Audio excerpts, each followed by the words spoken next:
السلام عليكم ورحمة الله وبركاته وعيد سلام دمان أصحابتي قالية أصحابتين قالية سيتهين في عنتهين من نبض قبتين إلهي إذن كيس وذي رجينا مالكستو أدونكو كجوكتان خير إيا فرحاد لسود دواذا والكم سكسو نقد كلو وناكسن وماموانا إيا مركلة إيا channel كيني dumarka Soomaaliyeed ya carabkeenu wuxuu bartay channelkeeni maamuwaano iyo saaxiibada qaaliga laakiin waxaan joognaa channelkeeni maamuwaano iyo dumarka Soomaaliyeed soo dhawaada khayr iyo farxad soo dhawaada welcome meeshan waa meel dhiirigelin karaale aada noise ila socdo ama qaylo yar ila socoto meeshu waa meel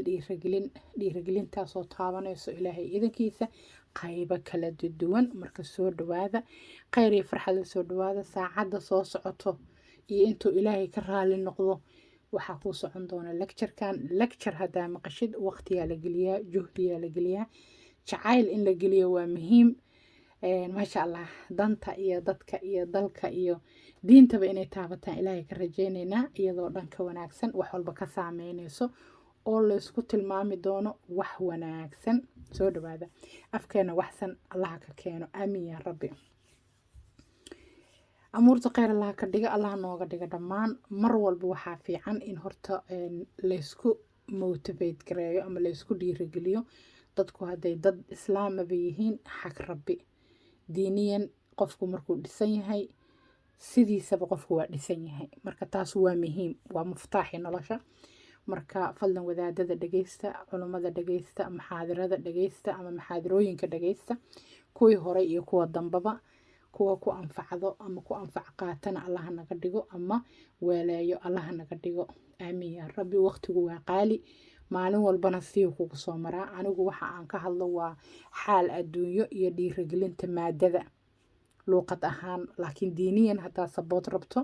quraanka ilaahay isku akhri culimada doono inta nagaga cilmi badan ee maanta ilaahay jahadi oo noo jiheeyo noo sii tilmaamayso doonta insha Allah soo dhawaada khayr iyo farxad soo dhawaada waxyaabaha aan caawa ka hadli doono kulli waa fiidnimo ama galabgaab xilliga hadda ii tahay on recording ka sameynayo waa wax loo baahan yahay maalin walba joogto like every day wax loo baahan yahay waaye marka qof yar iyo qof weyn waa u baahnaan karaa meelo badan oo kala duwan ay si boodaysaa marka ii soo dhawaada noo soo dhawaada khayr iyo farxad soo dhawaada dad badan oo waxa jiro marka laga hadlo waxa saameynayo nolol maalmeedka hadii laga hadlo boodo oo qayliyo oo diido in xaq laga hadlo ama runta laga hadlo marka fadlan iska dhageyso waligaana ogow dib haduunan adiga ku haysan Allah ka haayo qofun buu haystaa wax walba oo laga sheekeynayo hadii uu yahay wareer ama wax difficult ah adiga hadaad haysanin qofa haysto marka waliga Allah ogow qofun baa laga yaabaa inuu dhiirigelin u yahay waayo horteenan ku aragnaa annagana Allah naga haaye dad noloshoodii ay qariban tahay ama dabeecadii ka xumaatay ama noloshii guul aan ka gaarin iyo success ama fikrado aanan haynin ama dawaqay ama la gumaabo ama ayagiiba af xumaaday ama sida wax loo soo dhacsadaba aan garanaynin ama nolosha loo fahmo marka waxaan ka sheekaysanaynaa gudaha attitude waxa loo yaqaano ama attitude ama dabeecadahan dhaxgaleynaa programkii dabeecadaha ilaa 2016 aan ka maqnayn ama 2016 ka maqnayn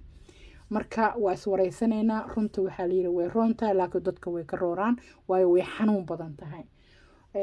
Allah noo fududeeyo runta waxa soo hoos galayo in qaladaadkaaga aragto nooluhuna rag iyo dumarba qaladkooda inay qirtaan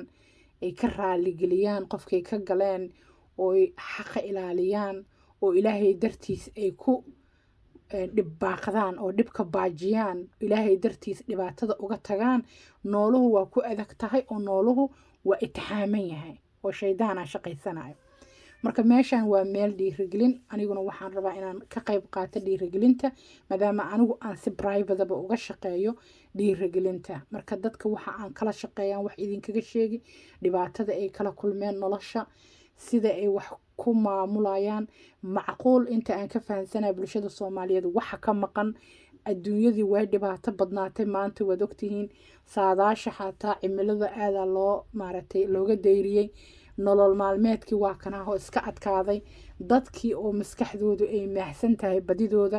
rafaadku saasuu isku daba yaallaa ilaahay raaxada ha inoo badiyo iyo nabadda iyo nolosha aamiin yaa rabbi noolo walba horta wuxuu u baahan yahay guul oo tiigsado ama meel uu gaaro meel sare ah diini iyo maadaba noolo kastaa u baahan haddii kale lama noolaan karo qof kasta waa inuu shaqaysan karayaa wax fiican oo ilaahay raalli ka yahay oo u xalaalan oo ku shaqaysan karayaa hadhowna wuxuu xooggiisa ka maalo oo ku noolaan karo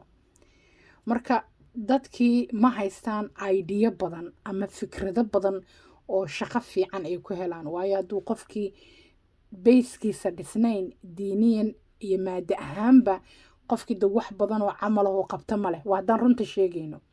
wuxuu qabto oo camala oo berri noloshiisii ku maareeyo ma jirto marka way iska adkaan kartaa inta haysato waxay noloshooda ku maareeyaanna 100 problem oo iyaduna la kala furfuri karin ayaa daba socoto marka arrinka Soomaalida hadda dad badan ay anigu idhahaan maamoy saasaa wax u jiraan maxaan yeelaa arrinkaasaan aan ka hadlaynaa insha Allah dadka aan siboodo anigu maaha dadka xagga caafimaadka unaan ka dhiirigeliya maaha niyadda waan ka dhiirigeliyaa horumarka iyo businesska iyo successkana waa ka dhiirigeliyaa oo waayo wixii waa inuu qofkii bartaa marketing qofkii waa inuu maaragtay wax sharaftiisii karaamadiisa u fiican uu ku shaqaysan karaa shaqadaada inaad ku daashood ku dawaqdaa maaha inaad ku xanuunsataa maaha waayo dad badan oo waxaa jira shaqooyinkooda xataa xanuun ka qaaday oo niyad jab ka qaaday oo qarash baaba ka qaaday waayo ma lagu barto businesska iskuulka dad badan oo waxaa jiro 30 sano wadankeena burbursanaa iskuulba aan helin marka haddaad 10 sano adoo jiro Soomaaliya dagaal ka dhacay maanta waxaa tahay 40 jir aan skill haysan aan wuxuu ku shaqaysta haysanina haddaad hamiroorto oo ama dukaan yar iska furato ama maqaaxi yar iska furatana haddaadan haysanin businesska sida loo kobciyo uu ka burburi karaa dadkuna maaha dadku si boodaayo waxa laga yaabaa inay kula degaan Soomaalida dadku waa la degaan laakiin lama dhihi karo waad nala degtaa oo buuq qalay furayaan marka qofka marka uu aniga gaar ahaan ii rabo waxyaabaha aan ka shaqaysana waxa kamid ah xagga dhaawaca uu ka gaaray ma horumarkuu ka gaaray ma guurkuu ka gaaray ma caafimaadkuu ka gaaray ma fahmada nolosha iyo dabeecadaada iyo communicationka xaggeeda uu ka gaaray ma gool ama guul ayaa tiigsanaysa oo gaari weysay xaggee wax ka liitaan marka waxa aniga aan ka shaqeeyo waa waano ama motivation ama dhiirigelin marka qof dhifa waxaa jiro mar walba ka soo dhaxbaxa ummadda oo dhaho anigu meel iska qabsan weyso sheekada ma aqaano laakiin horey waan u socon waaye markaan ka sheekaysano dabeecadaha iyo habdhaqanka iyo dhaqaalaha iyo hamiga iyo waxaa soo bixi karta qaladaad uu qofku sameynayo oo noloshiisa asigaba caqabad ku yahay iyo qaladaad loo geysanayo laakiin oona garanaynin qofku iska difaacay iyo dantu iska difaacay marka sheekooyinka inta dhageysanaysin adinkana bal ilaahay ha idin waadixiye bal wax un ku fikira oo ishaarta halka sheekada ku socoto waqtiyaan u banaynay adiguna haddaad nala joogto dhageysatid waa ku kaasaa soo dhawo welcome meeshu waa meel dhiirigelin allahana noo kasta inay si joogto ah noogu socoto dhiirigelintan waqti dheeraa la sugaayay allaha barakeeyo aamin yaa rabbi soo dhawaada horta anigu rag lama hadlo waxaanan raggana ula hadlin arrinka aan ka hadlaayo arrin waqti badan haysto oon maantoo dhan qof kasta iyo nin kasta iyo wax walba iyo fikrad kasta aan dhex boodi kara maaha sidoo kalena ragga Soomaaliyeed khayr Allah siiyo ayagoo dad islaam ah ayaa waxa laga yaabaa markay qof dumar maqlaan inay durbadiiba u boodaan ma lagu qabaa iyo wax lamida oo howlo kala u leexdaan iyo madax banaani iyo sheeko iyo haasawo inay daydayaan danta laga hadlaayana waxay tahay sidoo qofku horumar ku gaari lahaa caafimaadkiisa ku ogaan lahaa insha Allah wax nafaqo la ku cuni lahaa u sabri lahaa noloshan qof walba tiisa ay haysato oo la wada ordaayo biisiga la yahay marka anigu waxaan la shaqeeyaa dumar oo kaliya fasaxna uma haysto maadaama qof xaasa aan ahay inaan rag u jawaabo oon la sheekaysto oo raggii aniga aan macaamil aan lahaano maya taas fasaxna uma haysto laakiin ninkii iga dhagaysanaya aaladda oo inta iska dhagaysto waxa aan ka hadlayo wax kala dhexbaxo dabadeedna tiisa ku raacdo maasha allah rag iyo dumarba xaqaa loo leeyahay dhiirigelin iyo in wax la fahmo nolosha maasha allah tabaaraka allah sidaan idinkugu sheegana insha allahu khayr qofkii raba diiniyan inuu mooralka dhisto maxaadirooyinka dhagaysta culummada dhagaysta ka cashir qaata wuxuu ilaahay maaragta naga xaaraantinimeeyey ama wuxuu ilaahay inoo baneeyey waayo dadkaasaa ilaahay nuurka u saaray annagana nagu shubaayo cashir hadday maanta adduunka ka tagaan ay rabaan inaan annagana sii daadaheyno allaha noo kase marka tanaan ka hadlayo waa nolol maalmeedka iyo dabeecadaha iyo waxa ka yimaado iyo ciladaha iyo maxaa nolosha ku keeno maaragtay dibadhaca maxaa ku keeno marka ilmaha hadda jiro ama dhalinyarta hadda jirto ama dadka hadda jiraba haddii xataa ilmo uu jiray 20 jir waagaas dagaalkii Soomaaliyeed uu dhacayay 1990gii maanta waa 50 jir waa qof waayeel ah ama dhanka waayeelka u sii janjeero 20 sano waxa laga yaabaa hadduu reer sabool qofka ka dhashay oonan xirfad iskuulna helin quraan gabo ama iskuul gabo ama waxbarashada gabo waayo dadku markay waxbarashada da'daadu dhamayso ama ay gabagaba u tahay adigu haday ku reebtay dhaqaalaha den meel aad ka gasho ma leh dadka Soomaaliyeed waxyaabaha loo yaqaan seminaarka ama koorsooyinka ama traininka soconaya muddo gaaban fursadeedii ma leh haddii maanta lagu baaqo oo la isku garbiyo oo dhalinyaradu isku garbido in la keeno xirfado bari lagu shaqaysto hadday tahay business hadday tahay wax soo saar hadday tahay siyaabo badan loo kala ganacsadaaye dhalinyara soo saari lahayd dhalinyar kalena waa ka faa'iideysan lahayd dabeecadna waxaan sameyn lahayn ilaahay idankiisa in qofka at any time uu iska qori karo iskuul laakiin waxaa nagu dhagan weli oo dib u dhac nagu riday iscaabsigii maxaan baran karaa maanta maxaan ka gaaraa maanta ka raalahaada bisad yara ila joogto oo daba socoto oo sameynayso shanqar marka qofkii markay ku dhagtay habdhaqankii ahaa maxaan baran karaa oo maanta aniga naftirkayga haday ii soo dhacdo koorso ama meel lagu sheego koorso ama aan somehow ogaado inay koorso jirto haddaan aniga dib isku reeboon dhaho cimrigaan buug qaadan karaa waa khatarteeday leedahay waayo cimrigaan haddii ilaahay ii keenay fursadii ama diini ama maadaba inaan baran karaayo inaan ka faa'iideystaa la qaatay haddaanba waqtigii haayo sidoo kalena haddaan xisaabtamo oo wax xirfadaba aanan haynin waa inaan galo waqti yaroo gaabana laga yaabaa inaan barto birina xirfadaan ku shaqaysta ee ii noqoto ama inay ii noqoto cibaadadeeda inaan ku kabto waayo aqoonta waa ku celisaa akhlaaqdaada qurxisaa iimaankaaga adkaysaa dakhligaaga kordhisaa aakhiraday ku xasuusisaa adduunkay ku xasuusisaa sharaftii karaamadaad dhowrataa adigii baaba xataa ilaahay idankiisa sii gudbi karo waxaad baratay diini iyo maado oo wanaag ah oo ku kordhi karo awlaadaada ehelkaaga la dhaqanka bulshada xataa way kaa caawidaa oo allahna caawiye waayo qofku markuu uu dhaqdhaqan yahay hadduu shaydaan ka xoog badiyo waa dadka dhiigga daadiyo waa dadka xumaha banaysto dhiigga daadiyo wax kasta dhexboodo guurka islaam duminayo been badan eed badan dood badan waxaasoo dhan waa dadka xagga aqliga aan dhisnayn IQ-gooduna uu yaryahay garashadoodii garaadkooda uu yaryahay shaydaano uu ka xoog badiyey dabadeedna wax laga faa'iidaaba mala qofkaas hadduunan asiga naftiisa aakhiri adduun isqarribin baaba nasiib la leeyahay faa'iido laga hela iska daa marka dhiirageli naftaada halkaasay ka timid ama motivate yourself dadkeena kolley dadkaaga lagama maarmo waxa aad ku dhex jirtaa ama diid ama doon waa dadkaaga haddaad diido den dadkaaga kolley saasaad ku diida adigu unbaa maqan haddaad dadkaaga doontana faa'iidada maanta dhex taalla waxay tahay inta badan xagga negatifeka waxay xirfad u leeyihiin dadkaaga negatifeka waayo positifeka iyo guusha iyo horumarka wataan xalayna ka hadlaynay oon ka hadlayay ma ongola dadkeena hal doorkay iska dilaan horumarku ma ogolo way isweydiiyaan daartaan yaa leh waa reer ayo waa qofka businesskan leh wuxuu u dhisaya qofkan buundadan ama dariiqan ama masaajidkan lacaguu ku qabaa haddaad adiga deeniya deeq ku keentay waxqabad aad soomaali maanta u qabanayso waxaa laguu maleeyaa inaad qolyow kale ka lacag qaadatay ood ciddaadina afka dhibiq wax ugu siinaysa inta kalena adiga aad la dhacayso dad badanaa saas xataa loo dilay dad aqoon lahaa ayaa waxaa loo dilay soomaali ay wax u qabanayeen oo la yidhi annagaad nagu xoolo doonanaysaa waxba nama sii kartid bal dilaba asiga dhanba dila ama iyada dhanba dila marka dadku waa dad saas u fikiraayo haddana ma ogolo in la dhaho soomaaliya jaahiliin baa tihiin xaasidiinaad tihiin dad masayr badanaad tihiin dad shaydaanku qaatay aad tihiin ma rabaan in la dhaho way boodayaanoo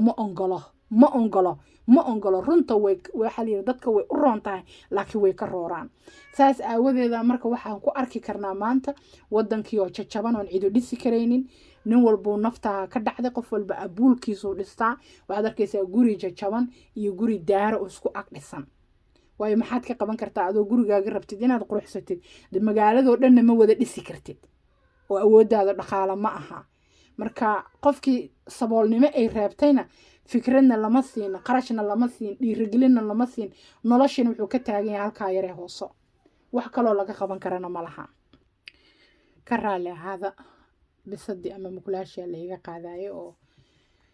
xoogaa howligu furtay marka waa saas dadku ma fahmi karaan dhibaatada mana laga bixi karo waxaan waa wax u baahan waqti dheer in laga tabaabashaysto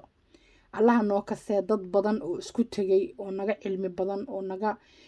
maaragtay xasilan oo naga balaan badan ilaahayna noo baryaayo inay naga saaraan quraansha aruurtayaa layidhi bulac waa jiidaa marka maanta in la ururo unbaa baddan looga bixi karaa dadka waxaa ku badan allaha naga bixiya baddaane dadka waxaa ku badan carada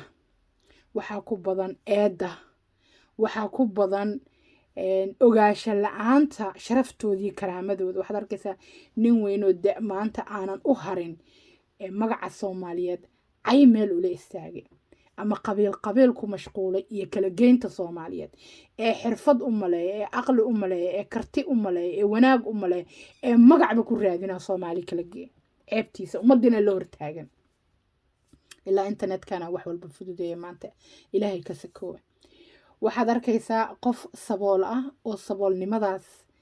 fahansan inuuna ka bixi karin xataa waayo habkuu kaga bixi lahaa ma haayo soomaali mahmahde waxay tiri ilaahay baa waxaaye wixii kaa maqan walaalkaahay jiraan wixii adiga kaa maqan walaalkaahay jiraan maanta ilaahay baa xanuunka keeno geeridana haayo dhalashadana haayo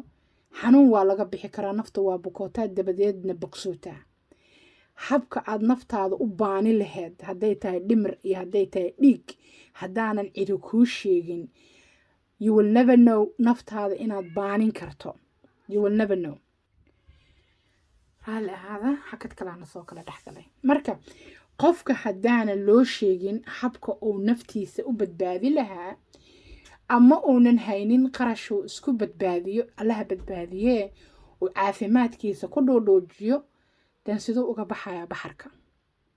aqoontii baxarkeedii lagama bixi karo dhaqaalihii baxarkiisii lagama bixi karo oo dhaqaalo burbur hadduu kugu dhaco ama saboolnimo aad gasho lagama bixi karo dabeecadda burburkeeda oo waad aragteen dabeecaddu waa dahab nolosha dhan ee maamushaa ilaahay ka sakow qofku hadduu dabeecadda ka dhinto qofku wax dhintay wax ma dhaamo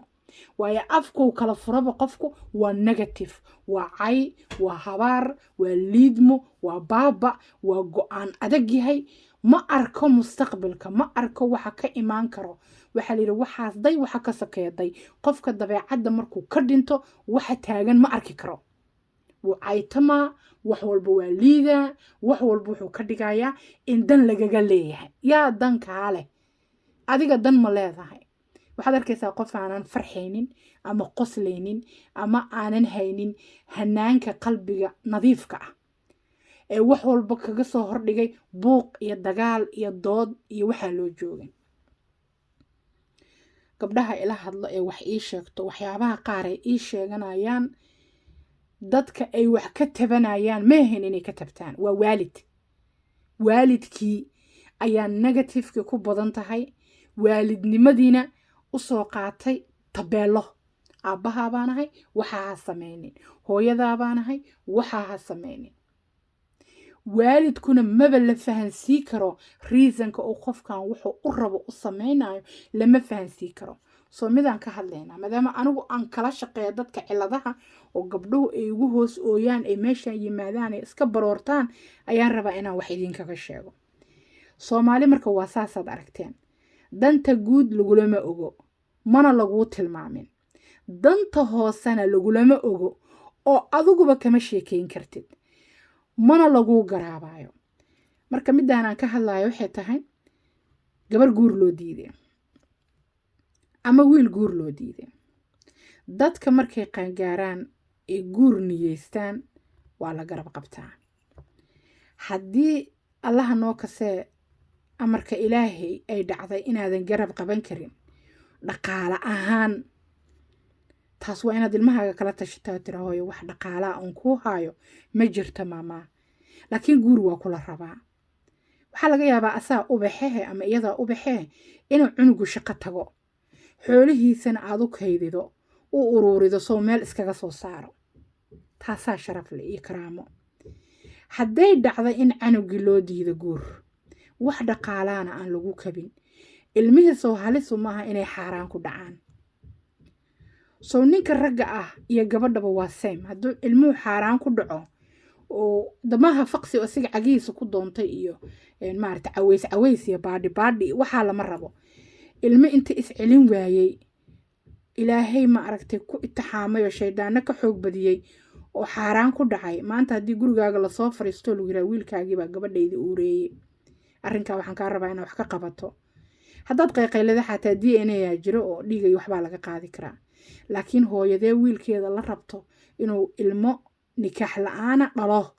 ku qabata iyo qadar alla waa la qaataa laakiin hooyadee maanta ku raaliya inay ummadda horteeda iyo aabahee ku raaliya inay ummadda ku fashilmaan oo ilmaheedu dhalo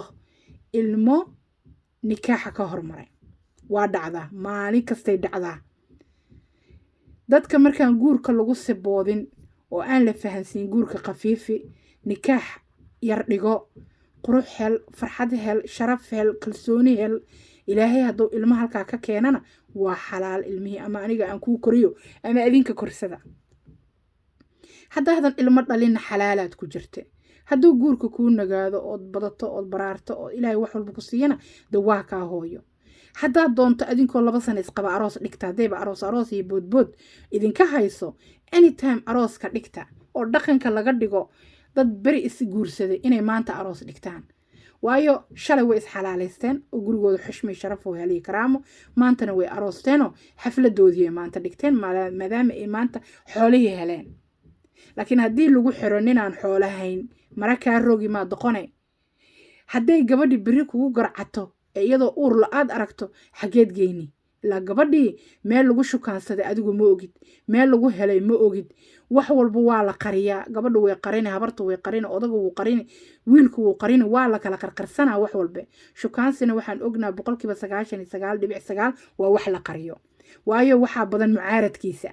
maanta hadday gabadhu tiraa ninkaasaan la sheekaystaa lugtaa lagu dhufana xalila uf ma waxaas dooqa digaagad yahay الله wax dhimatay tahay ma ninkaasaad la hadashay dhag waa laga tuuray marka inay qarisaa qeyrkeeda ku jiro hadday qarisana qiyaano kala daba socoto iyo shaydaana faa'iideysan karo sheekada way taraarixi kartaa balaaya iska dhici karto wixii lama dhigi karo maxay u dhaceen ilaa adduunka dhanaaba itixaanaba waa inaan ogaano marka success markii laga hadlo successku waa qalbiga waa moral supportka marka ilmaha la moral supporteeyo oo la dhiirigeliyo oo loo sheego dhibaatada ka dhici karto ku sabarka baahida dhaqaalaha sida loo sameesto ku talagal da'daadu intay yar tahay guurso ilaahay weydiiso committed nolosha iska daa dhaliisha iyo eedda iyo dooda iyo waxa dad badan ayaa success noqon lahay sanad walba halkan waxaan aragnaa ilaahay baa wax khayr ka dhigi kara. halkan waxaan arkaa dad badan oo dhahaya habar yar maxaanba guursadaa dabeecadba malihiye kow maxaan guursadaa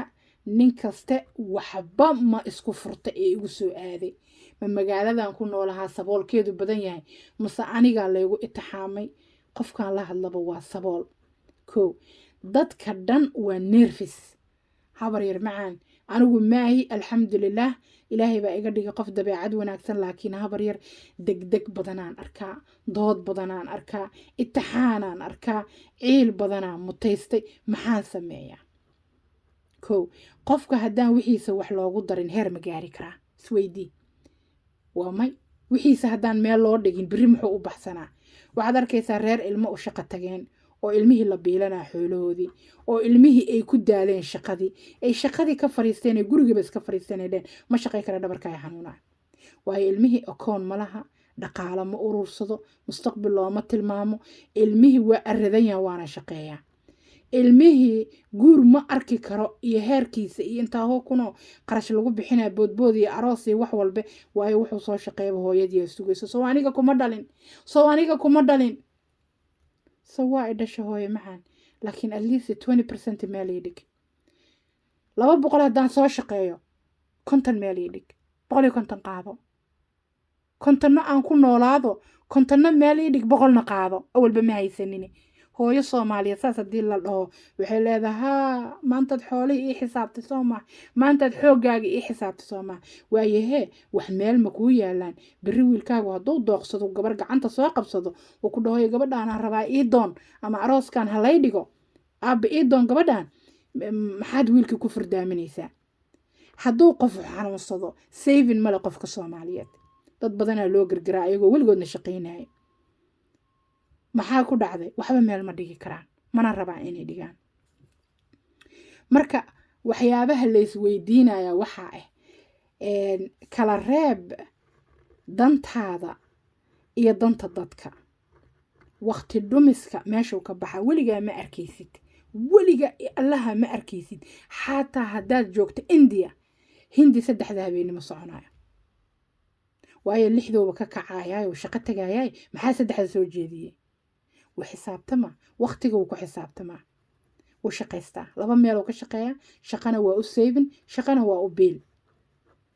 Soomaalidu haday ku mashquul lahaayeen amalkooda diiniga iyo maadaba heer badan la gaari lahaa arrinkan la isxasdaayo oo la kala maseerayo oo qofka kalmadu ku hadlaa lagu la dhagaayo oo qofka wuxuu qabta laga daadinayo oo calafkiisa la rabo in laga baabi'iyo may dhaxdeen dadku waxay kala noqon lahaayeen busy hooyo 12 saacadood soo shaqeyso cagu olalayaan cibaadadeedii cunadeedii hurdadeeday ku mashquulsan tahay kuma mashquulsan heblaayay ii waran maxaad haysaa haye wallahi ceebaa dhacday warkaysi na walaale warkaasa maray ii wad haye waa fila arrinka inuu dhac saas muu sheekay leed adoo 12 saac soo shaqeeyay waa may saaxiibka iyo sheekada iyo xanta iyo howlaha faraha badan oo qaldan qadkay ka baxayaan hadduu qofku danihiisa mashquul ku noqdo marka arrinka Soomaaliyeed waa arrin xoogaa hadda sii xag jiro mustaqbalka ilaahay baa og wax la noqon doono laakiin saadaashu ma fiicno waxaa dhacdo waxyaabo badan oo dhacdo dadku marka lama wada gaarsii karo fartiimaha iyo dhiirigelinta midda kale wixii dhacay tir Soomaali kun jeer ka horeeyaan kun sano ee ka horeeyaan ama kun jeer ka horeeyaan ma la hadlo adigaan i dhageysana hadda maanta haddaad hadasho laga yaabo in adiguna 100 qofood ku dhageysato 100kaas qofoodna inay 100 kale sii dhageysato warka la maqlaa wacan inuu meel dheer gaaro laakiin haddaanan warka meel dheer la gaarsiin dadku ma dad buugaagta aaminsan oo akhrisado culimada aaminsan oo dhageysto yes waa dad islaama laakiin culimo qof dhageysana waa yar yahay culimadii xataa waa soo bixeen oo internetka noo soo galeen oo casriga dhinac ka soo qabsadeen way dadku meeshay jiraan la aadaa maanta hadduu guri dab ka dhaco waa inaad badbaadisaa dadkaas intaad badbaadi karto Allah wax badbaadiye marka internetku waa meeshii maanta lagu dhibaato qabay oo dadku ay ficil xun ku sameynayeen culimadu inay soo gasho oo meel allaale meeshii bulshada Soomaaliyeed lagu sheego ay ka daba tagto oo la ag dhigo wacdiga iyo xadiiska ilaahay wuxuu naga yiri quraanka uu noogu sheegay waa wax muhiima waa wax aad u muhiima marka dadka idhahaya see looga baxaa problemkan horta koow nin walba naftaadii la sheegaya maanta taagan nabiga umada allahna astur allahumma aamiin qof walba naftaa markay noqotana inaad naftaada saboodo oo naftaada dhiirigelido waxay ku dhaanta male iyo inta ka qaadanayso dhiirigelintaada ko mid kale cidna intay ku timaado haw fadhini meel in adiga lagu waaniyo oo wax lagu sheego oo lagu dhiirigeliyo waa halkii milyan ba hal qof waa kaasay aalada dhaxmar ee markaad ku qorto waano youtube-ka chesta waano dad u fadhiyo sanad 2 3 4 5 6 ma arki kartaa ee qayb walba ku soo qaadanaya qayb walba ku soo qaadanaya qayb walba ku soo qaadanaya allaha xifdiyo allahana badiyo haddii maanta Soomaali lagu qiyaasay macquul 30 milyan ama 40 milyan ama 50 milyan ma xisaabnin laakiin saadaashu 100 milyan ma gaarno lagaba yaabo inaan 50 milyan ba aan gaarin 50 milyan ba ka soo qaad waaba nahayba 50 milyan aan banahay ka soo qaad alxamdulillah way jirtaa culimadiin noo hadasho way jiraan dad xirfad leh ee gabyay ee gaaraaray way jiraan mid iyo dhif isku day inuu buug Soomaali u qoro waxyaabo yar yar oo suugaani waxna soo gaagaaray waa jiraan inkastoo arrinka muhiimadiisa ay tahay diiniyan ay tahay laakiin way jiraan dad xirfad leh ee Soomaaliyeed maahmaahayadaad aragteen oo maanta mid walbo dhageysata oo dhaxal galo dhaxal aaba galo iyo dhaxal hooyo galo Soomaaliya oo noo mahmaahday maasha Allah laakiin wixii waxaan dhigaalanay oo meel dhiganay maaha qofka baahan ee dhalinyarada ah oo baahidiisu ay tahay dhanka dareenka iyo guur inuu helo qofkii maaragtay system xalaal uu helo dhanka dhaqaalaha iyo inuu qofkii wuxuu quuto helo oo waad aragto qofkii maanta wax rababa oo ama shaqeeyo waxa la lacagay ku rabtaa qofka xaguu ka noolaana wadaad ku lacag uu rabaa u fiirso wadaadada Soomaaliyeed noloshoodu waa iska simple wadaadada qaarkood ee wadamada Carabta u dhashayna waxa laga yaabaa wadaadku inuu milyaneer yahay inuu ganacsadana yahay wadaadna yahay gurigiisa kaliya inaad yaabayso sidoo uu yaalo 10 wadaad haday maanta lacag isku darto masaajid qurux badan ay dhisi karaan dad badan oo baahan ay faqriga ka bixi karaan iyo baahida ka dulqaadi karaan Allah ka dulqaade laakiin wadaadka Soomaaliyeed waxa laga yaabaa inuu maaragtay waxba haysanin lamana rababa wadaadka inuu wax helo ceebta dhacday ilaahu carabkii cindiga inoo xifdi wadaad maanta waxa jirto in lagu eedeeyo wadaadadii quraankii lacagay ka dhigeen wadaadku hadduu ka maarmo lacagta uu quraanka ilaahay ku akhrinayo ma qaateen laakiin maadaama uuna ka maarmin ayuu ajuurada yar reerka biisha maxaad ugu diidi oo midda kale culumada kor ha loo soo qaado dhaqaalahoodana yaan lagu mashquulin hala caawiyo hala ballamiyo maanta waxa laga yaabaa 100 qofood oo meel isku timaado 80 kamid inay quraan saar u baahan yihiin laakiin aynan dhiibaynin lacagta quraan saarka aynan sharfaynin ay karaameynaynin aynan dhiibaynin hadiyada la siiyo culumada maanta dad quraan akhrisanayso ka soo qaadka ilaahay baa leh horta gurigaaga waa inaad qurxidaa negative-ka waa inaad ka ilaalidaa haddaad gabar xaasa tahay sawjkaagu inuu joogo fiicanta quraanka nila wada saaro oo culumada hor fariisataan waa suushay afarta wadaadoo la dhex fadhiisanaya quraanka aqrinayay waa suushay hadda ad ay suushay dad dhifaa helo maxaan ku raahdaa quraan saarkaas in tahliil lagu tufo oo aad niyeysatid oo biyo cad oo xiran afka ka xiran halka intaad tubato guriga koonigiisa halkaas intaad tubto lagugu tufo oo biyahaas cabto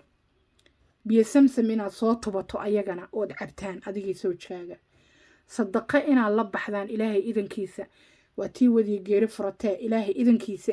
oo sadaqadaas aad niyeysato adna ilaahay inuu ku khayro hadal macaan in lagu hadlo oo niyada la dejiyo oo niyada la dhiirigeliyo oo la qaboojiyo oo adduunyo la israacin waa suushe ama waa yaraate qofka aad ku dhiirigelido quraanka isasaar soo aniga dad badan lama shaqeeyo dadka qaarkood markaan dhaho quraan isku akhri maama candhuuftooday dib u laqaan way iga niyad jabaan intaas waxay ka jecel yihiin inaan kaniini u tilmaamo oon shaax u tilmaamo oon budo u tilmaamo goojo u tilmaamo wax un la qaato oo dawaa u tilmaamo dawaduna waxay rabtaa cunno fiican dawo fiican wax kuwaa la tile ee jirkaa dejiyo ee hormoonkiisa dejiyo ee qashinkiisa daadiyo ee naqaska kaa saare saxarada kaa saare hurdada kuu hagaajiyo adiga dhanba ku aboosteeyo iyo adigiyoo hadal macaan adigiyoo seexanayo adigiyoo quraan isku aqriyay adigiyoo qaboobay markaas kadib ayaa qalaylkii ku gaaray ayaa ka dhex bixi kartaa laakiin baba ii jawaab baba ii jawaab laba kalmad un iigu jawaab laba kalmad maxay kaa qoysaa 4,000 oo video aan channelkeena kale maamo waana soo dhignay 4,000 oo video noloshaada kama soo dhex bixi kartid oo waana leh oo farxad leh oo cunno leh oo dawo leh oo tilmaan leh oo qudaar leh oo dawo wax walba leh haddaad ku dhargeysid qaray waa lagu saaray haddaad ku dhargeysid digsiga ugu weyn xaafadda waa lagu saaray 6 sanadoodan soo fadhinay oo waanadiisa bixinayna dhoodhoojinta caafimaadka halkan maanta waxaana keenay inaan qalbiga dhoodhoojisano oo nafta dhiirigelino ilaahay idankiisa oon bal micnaha fahno waayo markuu qofu soo rooruu yidhi habar yar waa maskaxda waqay mararka qaar waa inaad adiga tanasusho oo dawaqaada adigaa keenaye aamusto waa soo qaylinaa hadhowna waan dawaqayaan ku lahay den ma qayli kartid soo niyad degan ma rabtid haa qaylada ka tanasul ilaahayna bari ilaahay inuu afkaaga waxsan ka keeno ilaahu afkeena waxsan ka keen dhammaanteenba aamiin yaa rabbi guusha waa loo sabraa guusha qurxinta guusha iscaataynta guusha jirka soo kobcintiisa aqli kobcintiisa nafaqaynta ama inaad jirka ilaahay ku caafiye jirka shifo kuu helo oo jirka caafimaad kuu helo guusha dhaqaale kobcinta reer tabcashada aqoon kororsiga diini iyo maadaba waa guushana waa la hiigsadaa adigoo weliba ducaysanayo oo fahansan ilaahay wuxuu kuu qoraad qaadi haddaad ilmo rabtay haddaad shaqo rabtay haddaad waxbarasho rabtayba ilaahay wuxuu kuu qadaraad qaadi ee ilaahay weydiiso wax khayr leh inuu ku siiyo oo kugu risaqo aamiin yaa rabbi allahna siiyo wax khayr leh dhammaanteen waxaa la yidhaahdaa dadka ducaysto ummadda islaamkana u duceeyo waa guulaystaan wahee guulaystaan guul soo ma rabtid inta ilaahay khalqay u duceey adna ducayso ilaaha ka marqaatiye malaa'igada garbahaaga saaranaa ka marqaatiye in aadan ummadda dulmin xasadnimadana aad nafta ka canaanatay waxa aad jeceshaha oo khayrana aad ummaddii la jeceshahay marka taasuna waa taas dadkaagu markay noqoto ama dadkeennu markay noqoto ilaahay baa leh laakiin markay dadkeennu noqoto dadkeenna waxaa ka buuxo ilaahay baa leh dad dhaga adag waxaad arkaysaa nin ragee waxbartay ee aqoon helay diini iyo maadaba haysto laakiin dhaga adag oon waxbaba kaa maqlin iyo gabar muslimada ee diini iyo maadaba bayskeedu dhisan yahay laakiin adag adaygu marka waa dhaqan la isku dhiibe dadka waxaa la yidhahdaa muslimka waa isku muraayad dad adag haddaad ku dhex nooshahay adiga oo dabacsan ma arki karaan ayada inay kaa faa'iidaystaan inay ku gumaadaan inay ku dhibaan adigu waxaa la yidhi deriskaaga kuma caddeeyo kuma madoobeeyo ama saaxiibkaaga siduu yahu kaa dhigaa af adayg haddaad aragto dadka dhegaysanayo af adeyguna af adeygaasay rabaan hadda maanta dagaal hadduu dhaco social media karbaash ay u yaqaaniin dhalinyarada karbaash markuu dhaco weliba qaaraa dhaho karbaash xalaala caydii iyo dhibaatadii way banaysteen ayagaa xalaal ka dhigay xalaal muxuu ahaa wixiisan wuxuu ilaahay raalli ka yahay iyadoo la caytamaayo ayaa la leeh waa xalaal iyadoo la caytamaayo ayaa waxaa lagu leeyahay ama meel fuqsi yaallo ee fasaxaad yaallo ayaa lagu leeyahay ilaaha ii baneeyey ilaahay baa ii baneeyey inaan iska kaadhiciyo oo saa adii caynaysa kuu caayo aniga ilaahay baa ii baneeyey cara alleh leeda waa khatar qof walba oo macquula oo aqligiisu siman yahayna waxaas wax fiican maaha amuurta khayr allah ka dhigo allah nooga dhigo dhammaan wadaadadii waa daaleen ilmi ilaali kartay Soomaali tiri mahmaayadan aad u jeclahay oon aad u siboodaa ila sibood wadaadku kuma celceli karo muxaadarada bartow kuu dhigay iyo xadiiska ilaahayna lama rabo lama aadayo lamana sheergaraynayo lagamana hadlaayo lama falaanqeynayo lama ammaanayo maxaa marka qofkii uu diiniyan isku qaban karaa waxaa soo batay gabdho Soomaaliyeed ee isqaawiyo korkana ku soo dhajistay tattoo wax isku soo sawir qalin qad ah maqaarkooda dhaxgeliyay gabadhuna da'du uma yaro waa gabar da'roon qaaraa carabka durtay qaaraa maaragtay dhagta dhinaceeda durtay halkan hoose dahabka la gashta maaha laakiin korka durtay qaaraa sunniyaha duray qaaraa sanka duray qaaraa xundurta duray qaaraa meelo kale hoose waa dureen la sheegaya oo ku faanayo marka waxaasoo dhan lalama hadli karo haddaad la hadashid way buuqayaan waana caytamayaan waxayna kugu dalbanayaan dad badan oo dhibaatada ka shaqeeyo waa lagu dacweynaya dowladda lagugu dacweynaya marka dowladda lagugu dacweeyana haddii adigu aad qorto emailo inaad ka hadlaysay point of view in aad ka hadlaysay wax bulshada iyo dhaqankeeda qaybtaad ka soo jeedo u daran isla markiiba faraha lagaa qaaday ayagana halkaasaa lagu dayni dadka la hadlo anigu aan ka mid ahay cadow badanay leeyihiin intaas waxaa laga wadaa ha ka hadlin samaha shaydaankii ayaa dadka intuu soo dhexgalay ayuu diidayaa in dadkii lala hadlo oo dadkii la yidhaahdo dantaada ogow aakhirada meelay kuu soo jirtid ma ogid aniguba ma ogi meelay ii soo jirto maanta markaan adduunyo ku habsaamo oon adduunyo ku habsaamo weliba qaybta fuqsiga ku habsaamo wadkiina oo ii soo socdo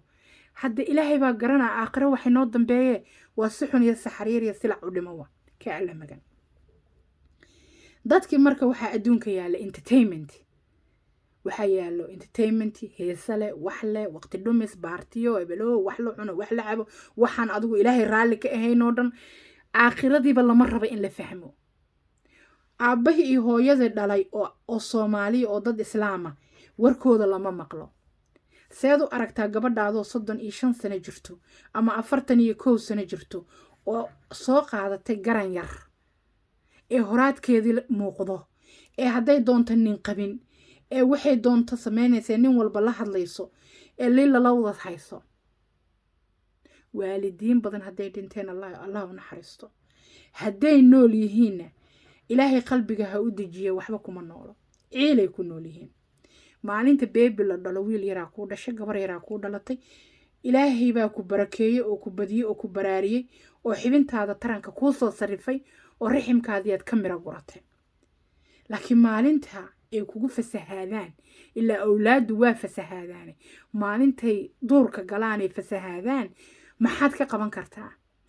waxa kaliya xod dhigi kartaa ilaahu adaa isiiye adaana itixaami rabbi oo ii soo hadee anigii intii islaamiya ina lamida qalbigana alla waa iga raacinin waayo waxay ku dhaqmayaan sharaftaadiyay baabi'inayaan karaamadaadiyay baabi'inayaan aqligaaga male iimaankaaga male diintaada male darajadaada male xishoodkaaga male dhaqankaaga male way waasheen wax allaala waxaad ka xishooto ayay banaysteen noloshii aabahoodii hooyadoodna waxay u arkaan boorin iyo mid xaniban oo xakamaysan ay u arkaan qof kasta wuu samayn karaa waxaad samaynaysa iyo ka daran laakiin maxaa waalidka xanibay oo xakameeyey diinta ilaahay diinta islaamka ayaa xanibtay qof walboo Soomaaliyeed haddii qamriga loo banay lahaa dee waa la iska wada fuuqsan lahaa awaan diin aan waxba ka aqoonin dhibaatada xanuunka uu qamriga ama drugska ama balwadda ay jirka u leedahay noqon lahayn hadhowna markay sanbabada naga balolaan naga baaba'aan qof walba markiisa lan kansar u dhiman lahaa luuqiisa iskaga baabi'i lahaa dad badan waxayna balwad u agmarin ay ka alamagan u dhahaan dhibaatada balwadda ay leedahay diinta waa looga hadlay aqligana waa diidaa aqoonta maadadaana waa diidaysaa sigaarka markuu qofku gadanayo aniga saana u soo taagnaa maalintii lagu xukumayay sawir warning ah la raaciyo saana u soo taagnaa waxaan taagnaa iyadoo ilmaha yaroo dhalinyarada 12 sano 13 sano ciyaal iskuul high schoolka ay gadan karaan sigaarka saasaan u soo taagnaa iyo maalintii baan laga dhigay ilmaha inayna gadan karin taasaan usoo taagnay wax badan ayaa yurub isbedelo oo sharci ah waxaan saan usoo taagnayn oo qaarkiin aad dhihi kartaan anna waan soo taagnay iyadoo meel kasta sigaarka lagu dhex cabo laakiin tartiib tartiib laga dhigay baan meel walba baanaa la saaray qofka dad meel fadhiyo soo dhex gala soo sigaar u shidan yahay naga baxaa la dhihi karaa in fact dukaankan ha ku soo noqono maqaayadana la dhihi karaa ayaa waxaa jirta qayb gooniya loo yeelay oo la yiri ku sigaar caba dadkana hala soo gelina sigaarka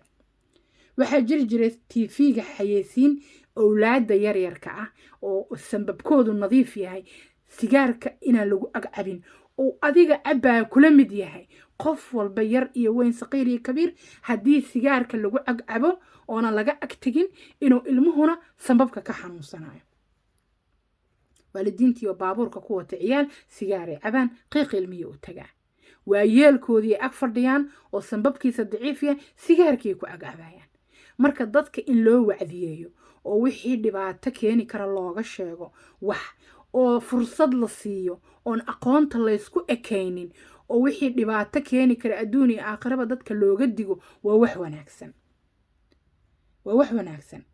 kii kaa qaato alxamdulilah kii diidana hadda maalin unbuu arki doonaa ninkuu digayay tiri soomaali kuma dilin kusoo dhawaada dhoodhoojinta arrimaha moral siboodka ee dumarka Soomaaliyeed khayr iyo farxad la soo dhawaada welcome aad waxaan u jeclahay mahmahayada Soomaaliyeed aadan u jeclahay maanta marka lagu yiraahdo waxaan waa kuu qataray iska daa maalin un baad la oydaa haddaad dhaga adkaato aniga sawaana kama shaqeeyo oo dadku intay ballan iga samaystaan meel ila fariistaan danahooda iima sheegtaan dadka qaar markay danahooda ii sheeganayaan anigu waa dhageysanaa soo maaha ilaa qofka markuu i ballansado saacadda wada hadalka qofku waa inaan dhageysto way jirtaa dad friendly ah oon sheekada wada shubno oon la sheekaysto qaas ahaan dadka aad u burqanaya ciladaha adag soo maray waa u aamusaa waa dhageystaa waayo qofku waa inuu nafiso ciladaha qaarkood waa wax looga digay waxa bartaa maanta dhiga Soomaali mahmaadina waxay tiri tala waalidnin diida taraanturo ma horoodo anigu saasaan u fahansanaa si kale haddaa u taqaani komanka waa noogu sheegi kartaa talada waalidka waa muhiim midda kale inaad talada waalidtii ilaahay aad wada fiiridaa waa muhiim waayo adiguba waxaa tahay ubax hamiyaad leedahay dooqaad leedahay danaad leedahay waxbaad qaban kartaa awooddaadu tahay ilaahay ka sakow marka inaad tala waalid mar walba maqashaa waa wanaagsan tahay waalidkaagu waa qaldanaa karaa waana waalid waana qaldanaa karaa aniguba maanta waalidaan ahay haddaan soo dhajiyo ilaahay baa waalid iga dhigay intaan ahayna allah ka dhigo aamin yaa rabbi awlaad barakaysan allah idi siiya annagana allah nooga dhiga kuwa noo joogo kuwa barakaysan aamin yaa rabbi haddaan maanta soo dhajiyo anaa waalida warkayga qaado wax walba oon ku hadlana maqal ilmahaygii ma siin karo fursad oo adduunkii dhibaatadeedii kaga faaljignaado wanaageedina ku qaato maskaxda ka shaqaysiiyo ilaa ilmi ilaali kartee anigu bil sii dhacaysaana waa aqli yarayn doonaa waa xoog yarayn doonaa haddaan maanta shaqeeyo biri ma shaqayn karaayo ilmaha waa inuu biri noloshiisa horseedaa anna haddaan noolahay ama anigii wadaadkuba haddaan noolnahay allahana daystee ilmihii waa inuu wax noo qaban karo waa inuu adduunka wax ka soo dhacsan karo xumahana fahmi karo samahana fahmi karo ilaahay ha u kastay asxaanna fali karo ducaysan karo sadaqaysan karo maanta inuu nolosha ilmihii maamuli karo laakiin haddaan dhaho amarkayga waayo waalidaanahay war waalidaanahay taas not fair waxaa la yidhi tala waalidnidiida taranturo ma horoodo waalidkaa hadduu balwad kaa celinayo taladiisa waa fiican tahay gaalnimo hadduu kaa celinayo taladiisa waa fiican tahay diinta hadduu kugu waaninayo ama kuu iftiininayo taladiisa waa fiican tahay dhaqaalahaaga iyo horumarkaaga hadduu ka hadlayo ilaa berri baad gaajo noqonayood sabool meesha u dambaysa fariisanaysaa haddaadan waalidkaaga maqlin laakiin waalidkin waa inuu wax kuu ogolaadaa hantida kula tabcaa aqliga kuu kobciya kuu duceeya ku garab istaaga cadowga iyo meelaha layska soo galgalo kuu sheega waalidka waa muhiim qofkaan haysanin dadkaan waalidka haysanin waa iska ilmeeyaa qaas ahaan waalidka kartida leh ee xirfadda leh aqliga leh ee macaan ee baariga ah dadkii inta soo maray haddana uu ka hormaray marmar waxay dareemaan cidlo ilaahay qalbiga ha u dejiye aamin yaa rabbi marka waxaan waa adduunyo adiga dantaada waxa kuu roon horta ilaahay baa og waxaad calaf u leedahayne ama waxaan calaf u leenahayne ilaahay baa og meeshaan waxaan usoo fariisanay si kal iyo laaba inaan u sheekaysano dhagayso ilaahay gacmaha u hoorso annaga dhan aan hoorsano ilaahay ha noo aqbalo muraadkeeno abshira aamin yaa rabbi danaa la leeyahay dan adduunyaa la leeyahay adduunyadu waxaa la yidhi basarkaagaa lagu joogaa aakhirana camalkaaga sanaa meelsan ku mariyo marka adduunyada dusheeda camalsan lagu diyaarsadaa foosahay aakhiro adduunyada dusheedana dabeecad macaana lagu joogaa iyo sahan iyo maxaan ku rahdaa kaydkaagu waa maxay marka waa waxaanan ka hadlayna key pointiga motivate yourself naftaada dhiirageli naftaada motivate garay because naftaada wax kaaga fiican meel kuma ogin ilaahay ka sakow naftaada waxaa laga yaabaa labadii waalidee ku dhashay hadday nool yihiin ay ku dhahaan orodoo shaqayso maxaad u guurso weysay orod guurso orod wax qabso facaa waab socdeen ood isciisho albaab laga baxana aadan aqoon dadyooga messajka ii reebo ama aan la shaqeeyo ama dhiirigelinta soo doontaa waxaa ka mid ah dad dhahayo habar yar bax wax qabsaa lagu leeyahay wax kastoo la qabtana waa calafkaygiiba haddaanan ku helin ama guur ama shaqo ama awlaad ama caafimaad ama waxay noqoto xageenka keenaa taasu waxay noqonaysaa arrinka ku habsaday Soomaali oon dadkiion wax la baran waxna laga rabo maanta haddaanan quraanka ilaahay lagu barin ilaahayna uuna nuurka kuu saarin qalbigaaga u daloolin xageed biri ka noqonaysaa qof shiiqa ama gabar shiiqada nin wadaad ah haddii la rabo de wadaadka waa in wax la barto wadaadada kuwa ugu qiimaha badan leh waa inay ardada ururiyaan kuwa ugu niyada furan ilaahayna shaydaanka ka qabtay ee maasha Allah xagga diinta u dabacsan waa inay ururiyaan ay soo saaraan waayo ayagay ku sii amaanay lahaayeen biri markay rawaxaan ay toodi gasho sax maanta haddii loo baahan yahay wax soo saarka beeraha waa in dhalinyarada xagga wax soo saarka beeraha u fara dhuudhuuban ee hobbigoodu yahay waa in xaggaas loo duwaa haddii kale biri badar dhulka wax ka soo saaro la helima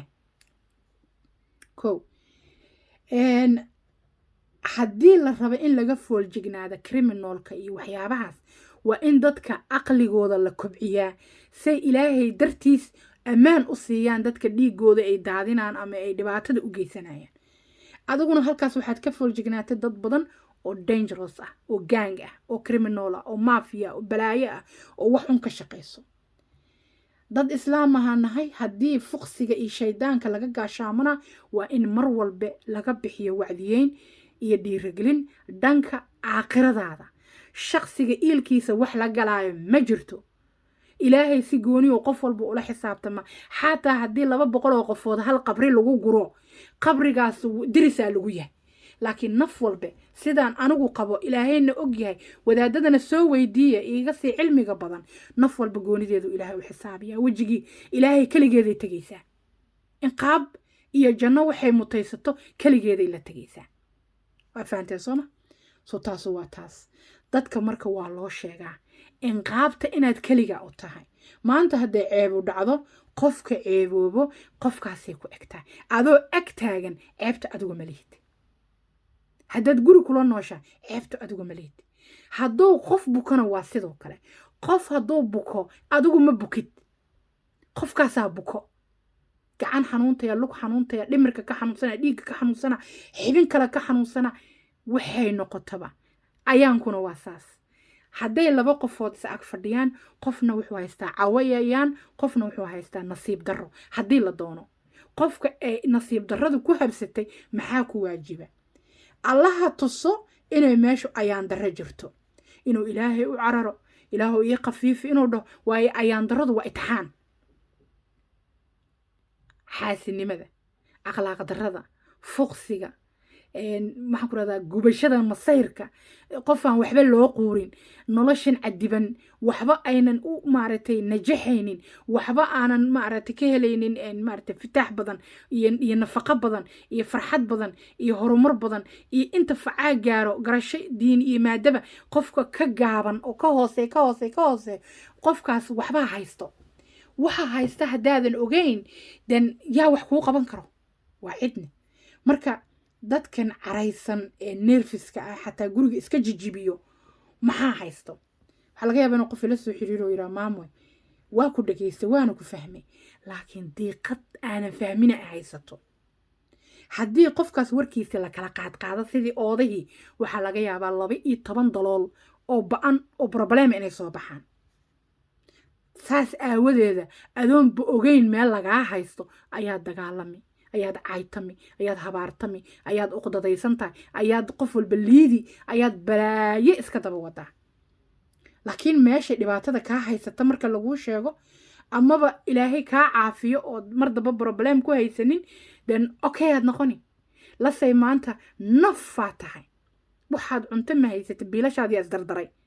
haddii dhanka risaqa alla kaaga waadixiyo ood maanta nafisto ood xagga risaqa dambe aadan ka walwalaynin dhibaatadii ku haysatay may ku haysani waa may xagga xanuunka ayaa dhibaato ka haysato jirkaa ku xanuunaya niyaddaa kaa jabneed jirkaa ku xanuunaya cillado xanuunaya jiro balaaya iska daba ordayso dhankaas hadduu ilaahay kaa caafiyo oo xanuunka leeb lagaa siibay alla ka dhigo oo caafimaad leer caafimaad ay ku marto den xanuunkaa la taahaysay ma hawadu ku jiraa waa may haddaad qof ku dhibaneed oo qofu ku dhibay lagu caayay lagu liiday lagu dhibay lagu cadaadiyey lagu caburiyey qofkaas hadduu dhankiisa san ilaahay kusoo xijiyo oo ilaahay baari kaaga dhigo miyaa diiqadii qabtaa iyo bahdilkii iyo gumaadkii iyo rafaadkii waa may marka saas waaye markuu qofu yiraahdo waxaasa iga qaldan saasaanahay malaha waa meeshaan ku noolahay maybe inayna meeshaa ku noosha ahayn because arliga ilaahay waa isku mid yes waa jiri kartaa inay dhibaato kaa soo gaarto dhulka aad ku nooshahay sida iyadoonan jirin fursad aqoon korisi fursad tababar fursad siminaar fursad dhiirigelin maybe inayna jirin so dadkeenaas intaa hoo milyan ah haddaynan hataa 1 milyan oo dhiirigeliye haysanin maada ahaan ama 1 milyan oo culumo oo diiniyan dhiirigelisa haysanin dan dadkii maxaa u cadcad dadkii maxaa u soo cadcad ilaaha wato Soomaali waa mahmaade waxaa la yiri alla wata wehelo ma baahno been miya haddii xagga maskaxiyan xataa aan qaldannahay oon iska qayliyayno oon caytamayno oo hadalka macaan xataa aanan garanaynin alla wataanahay meeqa maraan arkay dad dhahaayo maxaad u sheegi waxaanoo wara yaasa ku maqlooyo hal qof hadduu igu nasto oo wax ka qaato alxamdulilah hadalku waa saacadan ama horey wax ka fahan ama dhaxda wax ka fahan ama gadaal wax ka fahan haddii una hal kalmad xataa ka fahanto anigu waa u qabaa hadduu ilaahay dad badan gaarsiiyo oo dad badan intay dhageystaan lectureka ama waanada ku nastaan halkaas saacadood wax ka fahmaan noloshooda ay dib u fiiriyaan iska saxaan qaladka waa u qabaa alxamdulilah ilaahay baa ii og ayagana allah u kaalmeeyey marka dadka dhiirigeliya waa soo dhaweeyaa diiniyan iyo maadaba waad ogtihiin qof walba ilaahay waxba u dhiibay waxaa laga yaabaa adiga inuu ilaahay baarinimo kuu dhiibay akhlaaq wanaagsan kuu dhiibay qalbi wanaagsan kuu dhiibay sadaqa jacayl kuu dhiibay dad jacayl kuu dhiibay dal jacayl kuu dhiibay dadnimo jacayl iyo dhaqan jacayl kuu dhiibay qaladaad badan maasha allah tabaarakallah iyadoon cidu kaa sixin inaad adiga iska saxdo qof islaama inaad xamato inaad caydo inaad liido inaad xasado inaad gumaado inaad jab la jeclaato naftaada inaad adiga ka xakamaysay nasiibaad intaa u leedahay waayo qofaa intaba banaystay inuunan arki karin qof xataa magaca ilaahay sheegay ilaahay ka baq markaad tirahdid waa booda qofka waana kululaana shaydaankaa bootina markaas uu kule maxaan haleeyo ilaahay kaga baqa baf uu kugu soo booday waxaas waa qalad markaad tiraahdo oo yaa ku tusay qaladkayga yaa ku yiri qaladkayga arag maanaa qaladkayga arag sankuu qofkii kaa soo galgalaya dadka qaarkood markay arkaan qof dad wax u sheegaa ama ilaahay ka baqdhaha ama dantaada garadhaha guurkaaga farxadaada noloshaada horumarkaaga caafimaadkaaga markaasuuba qofku caroonaya biq wuxuu ka caroonaa armow qofkaasu qaataa wanaaga oo meel iska soo saara ama meel iska soo saara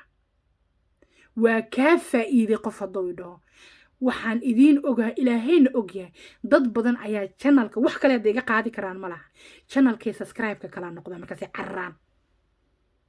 maalintay ii imaadeen waxaa ii soo diraa youtube-ku notification uu leeyahay hebel ama heblaaye hebel baa subscribe ku saaratay dhanka kale emailka ayaa soo dhigo cagaar kor maanta hadday 15 qofood timaado iyo hadday 200 qofood yimaado hadday 1500 timaado bartaasoo emailku isdaba galaa dhag commonka markuu qof soo galo duceeyo dadaa cararo meesha lagu duceeyo dadaa ka cararo meesha lagu duceeyna maxaa la yiri waa loo cararaa ilaahay inuu aqbalo ducadeena iyo tii islaamba waa la amaanay jamaacada dad islaama meelay ku wada duceysteen waa la amaanay dadaa markay duco maqlaan cararo markay faa'iideyn arkaan cararo nacab hal qof oo faa'iido arko meeqa kun waa qiyaasi kartiin channelkeena kale maamuwaana iyo saaxiibada qaaliga meeqa kun oo gabar ah ayaa maanta haddaad codadkooda maqli laheedeen qaarkiin waa ooy laheedeen oohin caadiya idinka soo daadanayso meeqa kun oo gabaraad tiraahdo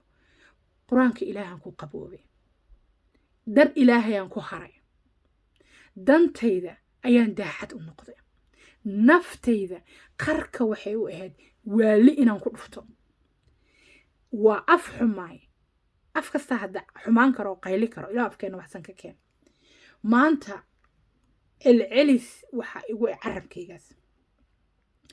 iyadoo lay xumeynaayo ama laygu digdiganayo ama laygu dhaga hadla oo aan u jeedo ayaa indhaha ka laabtaa isbeddelkaygan dad badanaa ila yaaba oo dhaho okay ma tahay maalintaad caytamaysid oo dagaalamaysid okay ma tahay lagu dhihimaa fariid baa tahay gabar kululaa tahay gabar adagaa tahay heblaayo san libaax ka taabtaa tahay laakiin maalintaa aamusto oo dar ilaahay ku aamusto mararka qaar waxaa lagu leeyahay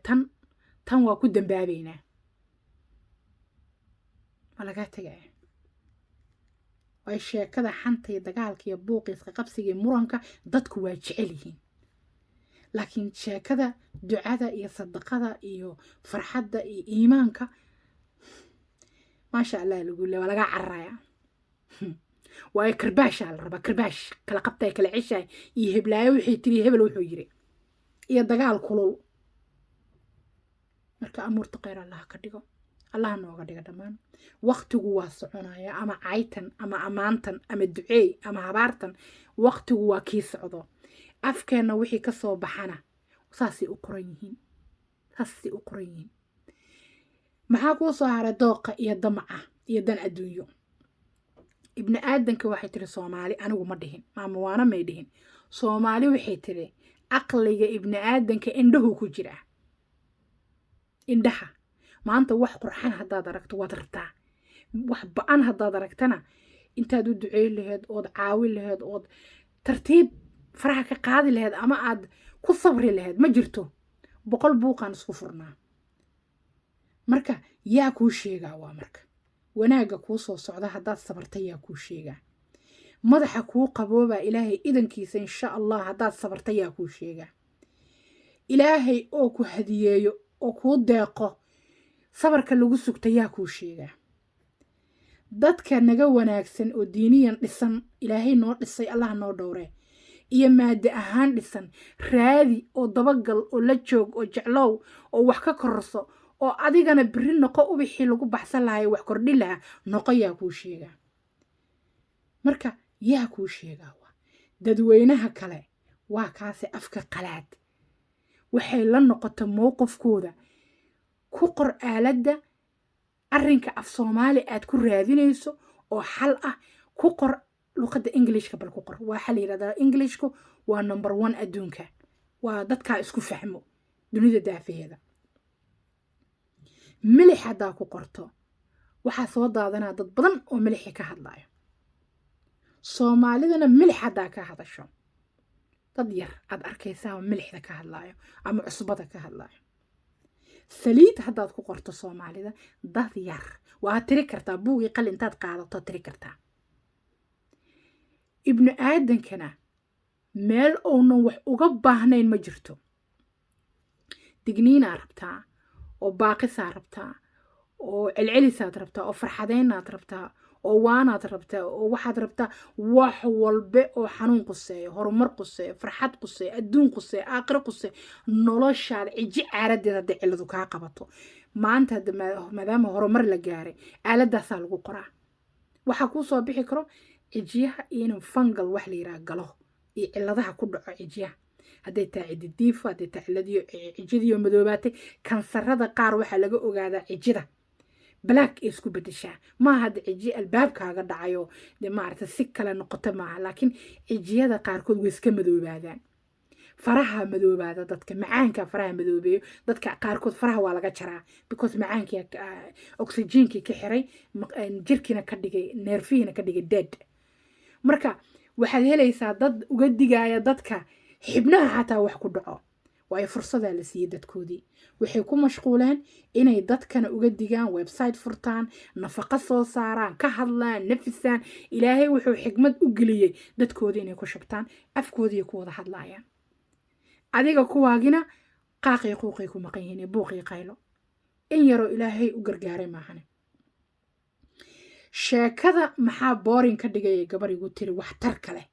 wixii waxtar leh sheekadeeda maxaa boorin ka dhigay? waayo anigu soo waana ma bixiyo. waagii hore waxaa laga yaabaa 700 kun 800 kun inay arki jireen, laakiin hadda dadkii waa soo yaryaraadeen waayo entertainmentiga badatay. social media entertainmentiga badatay. waagii hore oo aalada soo galayay iyo intii iga sii horeysay dadku waxay raadin jireen waxtar lay raadin jireen. marka hadda waxtarkii lama rabo. hiblaaye caayayso iyo hebel u hanjabayo ayaa shidan. karbaash haddii lagu qoro fooqa kore wala soo wada cararaay.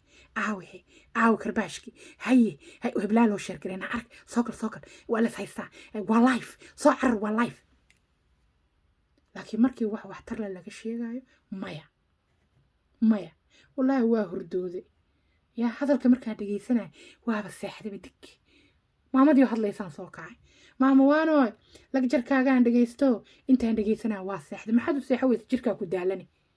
hadal macaan markaad dhegaysatid waad seexani. orod maxaadira shido dig waa dhacaysaa ilaa waa macaan tahay. waxba waxa kale waa kasii macaan yihiin. waana iyo maxaadiro laysma ag dhigto.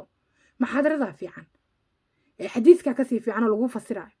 laakiin waanadana waxtar noloshaada day to day aad ku maamulanaysa waa wax fahan. cadawaa jiro, mucaaradaa jiro, waa lagu gumaada, waa lagu cawra, waa lagu cayna, waa lagu liida. waxba laguma ongolo. dad iyo duunyaba laguma ongolo. haddii aad qadana adaa qaday. adkaysi nolosha dhan waxaad ku wadaysaa adkaysi. meeqa af xun oo haddana aanan garaadkooda iyo meeshay nolosha ka taagan yihiin iyo afxumadoodana aan laysi siisan. meeqaa kaa mutaysato xushmo ehel, haddana afka hadday kala qaadaan caydooda adiga oonan caloosha ka gocanin bay indhuhu biyo waxay kaaliyiin falalalaq. hadda oohin waxaan ku naqaan inuu qofku ooyo dhaho qofku adoonan sound samayn ama shanqar samayn. oohin shanqar ayay indhuhu biyo waxay ka dhahaan faruurtuna waa ku gariirtaa. qofkaas aadan ka maarmin oo maanta kuu rixina ama kuu ehela ama ilaahay wax iskugu keena daray dhibaatada kuu geysanaa. dadka qaarkood markay dhibaatadooda ka hadlaan anaa ilmeeyo. ayaga ay dhaho maama mii maqlaysaa haa waa ku maqlaa maama waa kula joogaa aan dhaha. ma aha qofaan signalka iska maqli weynayo xoogaa xaraaradda dhinac u dhacday maaha, laakiin dadka qaar dhibaatadooda tiiraanyadeeda anaa la dareemo. dadka qaar waa da'yar yihiin, dadka qaar waa dan yar yihiin, dadka qaar waa la dhibay markaasay waxaan ilaahu inay nagu soo jeesanin waayo qaarka soo jeesta sidii loo dhibaayay waxay faleen waan aragnay shaydaankaa ka xoog badiyay qaarkood oo naftoodii ku qamaareen marka ilaahay markuu qofka qalbiga u adkeeyo oo iimaanka u adkeeyo aniga waa u sii duceey waxaan ku dhaha maama maasha allah ilaaha ku siiyey waayo waa runoo ilaahaa siiyey dad xirfad leh ama aqoon leh diini iyo maado jaamacada soo dhameeya ayaa isku dhex yaacay dhibaato adduunya daraaddeed oo maanta aanan ogeyn magacoodii oo le hebel markii la dhaho le hebel yaa la dhahaa maskaxdii way tagtee hebelkaba ma yaqaanaan dimenshiraa kusoo degdegay finish dhibaatadii ka badatay way isku yaaceen stressay qaadeen dawaa loo bilaabay dawadii uga sii dartay marka waxaan waa adduunyo dadkeenu marka waxay u baahan yihiin key point koo horta in qof walba ilaahay noo kasta ilaahay in lagu xirnaado dadka diinta faafiya ama diinta ka faalooda ama diinta siduu ilaahay nagu yiri noogu sii sheegayan in laga agdhawaado loona duceeyo allah noo badiyo noo barakeeye aamin ya rabbi key pointiga loo baahan yahay ama topigyada ugu muhiimsan oo loo baahan yahay waxay tahay koo horta inaad naftaada barato waa muhiim inaad adiga taqaanid shakhsiyadkaaga inaad taqaanid markaad isbaratana inaad farxadda soo dhawaysato ilaahayna la weydiisto allah noo kasta dhammaanteena iimaan adag akhlaaq wanaagsan sharafta iyo karaamada in la ilaaliyo haddaad aqoon leedahay diini iimaado iyo haddaadaba lahayn inaad ilaahay weydiisato in ilaahay la weydiisto midda kale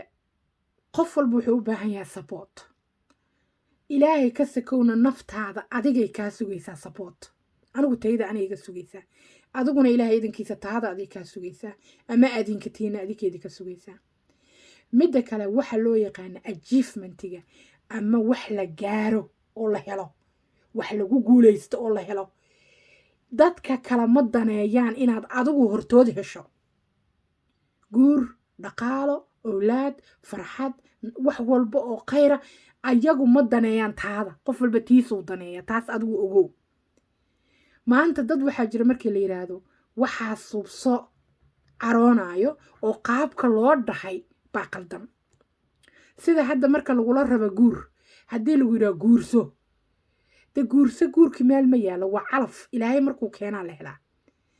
iyo in laguu duceeyaa fiican oo qalbiga lagaaga duceeyo ilaah inuu guur khayr qabo kuu sahlo haddii lagu dhaho ka waran maxaad u guursa weysay waa guumowday ya facaa ilmahooda ilmo dhali kare saa markii lagula hadlo iyo markii qalbiga lagaaga duceeyo waa wax fiican qalbiga markii lagaaga duceeyaa fiican markaad bilaa shaqataa bilaad camal tahay oo risaqaagu ciriiri ku jiro adiguba waxaad u baahneed aadan heli karin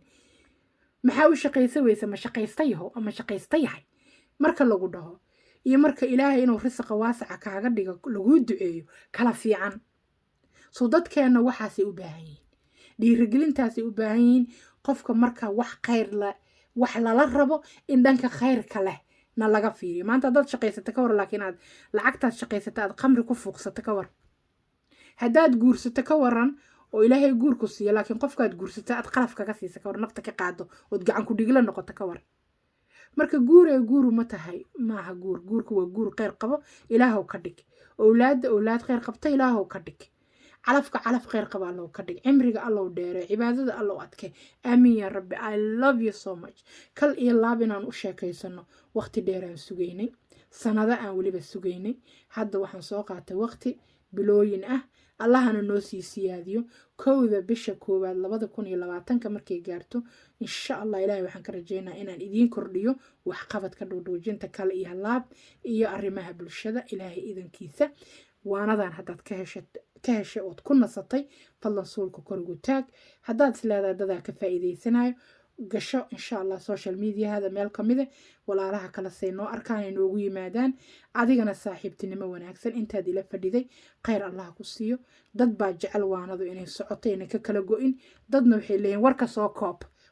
koob marka la balbalaariyo oo qod walba laga hadlo ayaa wax laga fahmaa war kooban waxba ma taro waa wax kooban waxa kooban mar bay roon yihiin shaygaasi si iyo kelmadan waa maxay iyo waxaan waa fahmi waa war kooban laakiin kal iyo laab marka lagugu sheekeynayo waqtiyaa la rabaa anigu waa geliyey adiguna haddaad gelisay kheyr allaha kaa siiyo insha allah noo ducee carabkii cindiga allah noo xifdiyo cimriga allah noo dheereeyo cibaadada allah noo adkeeyo dadka inaga daran aamiin yaa rabbi ee dhibaataysan ee jeel ku jiro ama xanuunsaday ama dawakhay ama maanta danta meel fariisisay ilaahay ha u gargaaro allah ha u kaalmeeyo dadyowga qaarkood oo masajka ii reebaa waxay leeyihin habar yar aniga aadaan u wareeray aniga guurka waa iga xumaaday aniga nafteyda ma ila qurxano aniga aqligeyga ilama badno dadka qaar waa la maaga waxaa layidhaha qof eberkaagaa tahay qofkaas gorof waay qofkaas waxaas waay marka dadka qaar way qaadanayaan way iska dhaadhicinayaan inay eberkooda yihiin eberkaaga matiid ilaahaygii ku qalqay baaba ku doortay ee dunidaan ku keensaday marka haddaadan adigu waxba taraynin ilaahayba kuma doorteen inaad wax taraysid ayaa ilaahay adduunkan ku keensaday kuwo wax tara allaha naga dhigo ilaahay hadduu ku doorto ibni aadan waxba kaama qosee wuxuu sheego hadduu tagana asaa tegey siduu u tagaana qof kale u imaan karaa marka iimaanka allaha noo adkeeyo aamiin yaa rabbi ma qurxanid qofkii ku dhaho qofkaas asigaan qurxanayn quruxda waa qalbiga quruxda waa iimaanka quruxda waa akhlaaqda quruxda waa macaanka maaragtay baarinimada dadka qaar way qalbi fiican yihiin waa baariyeen qof ooyaya xataa ma arki karaan way la damqadaan dadna waa qabiidiin agtooda haddii lagu dhimanayo they don't care ilaahay awalba keena adduunka ilaahay baa oofsadaa lagu leeyahay waalidkii dhalay hadday dhintaan way qoslaan way sheekeynayaan xafladay sameynaa xasuumaaday sameynaa way aadayaan qalbigaa adkaaday ibni aadanka qaarkood qalbigaa adkaaday waxaa arkaysaa qof aabihii dhintay ama hooyadii dhimatay ee geeridii weli sii muuqato ee aroosanayo waa la guursan karaa of course ama hadaad guur ku jirtidna noloshaada waad raacanaysaa hooyii aabbana allaha u naxariisto laakiin aroos cusub lama galo waa inay muddo dadkii geerida iloobaan muddo 5 bilood 6 bilood 1 sano dhowr bilood waa inay horta geeridii kasoo wareegtaa aroos aad boodboodo ood muusig tumatana waa laga fiican yahay waalidkaagu hadda dhintay xataa waalidka oo sakaraad ah inaad adna boodboodaa waa laga fiican yahay marka see la yeelaa waa la qafiifay dadkii waa qafiifeen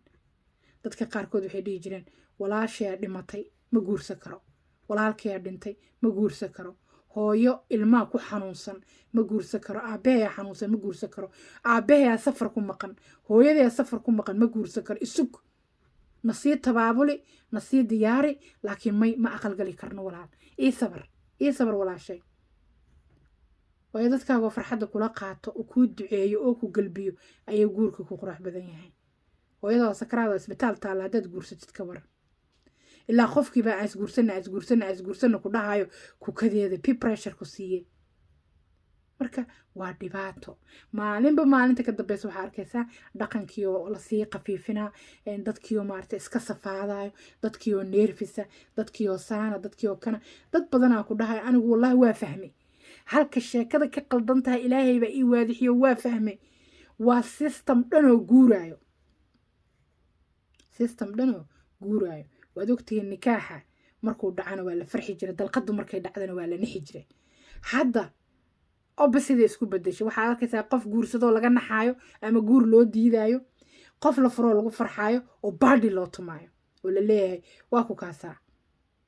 soco ya baadhigaasaa jira oo ah hebel iyo heblaayaa kala tegay qarashkii aroosku baxayo kalaana ku baxayo ka waran geerida waa laga nixi jiray haddana anaa dilaa laleeyahay xabadkaa loo tuman anaa dilay meydkiisa xaggaasaan dhigay meydkeeda xaggaasaan dhigay anaa qasqaasay lacagaan ku bixiyey meydkeeda lacag codadaa laga duubaa dadka qaarkood ayagoo aanan in yar oo damqashaana ayna ku jirin oo qof islaameed ay aakhiro u rawaxiyeen oo sabab u noqdeen ku faanaa dhaha anaa dilay anaa adduunkan ka diray sababtaasaa loo dilay qofkaas sababtaasaa loo dilay lama dileen hadduu waxaas ku dhaqmi lahayn ka war dadkiina waa dadkaagii kaama maarmaan soomaali mahmaad waxay tiri caasi albaabkaaga ma moogo caasi albaabkaaga ma moogo qofka ku qarxiyayo albaabkaaga uu taagan yahay qofka ku dhibaayo albaabkaaga uu taagan yahay qofka dadkii iyo dalkii baabi'inaya diintana usii socdo albaabkaaga uu taagan yahay marka waa la mahmaahay waxaa layidhi caasiga albaabkaaga ma moogo ilaahu afkeena waxsan ka keen I love you so much saaxiibada qaaliga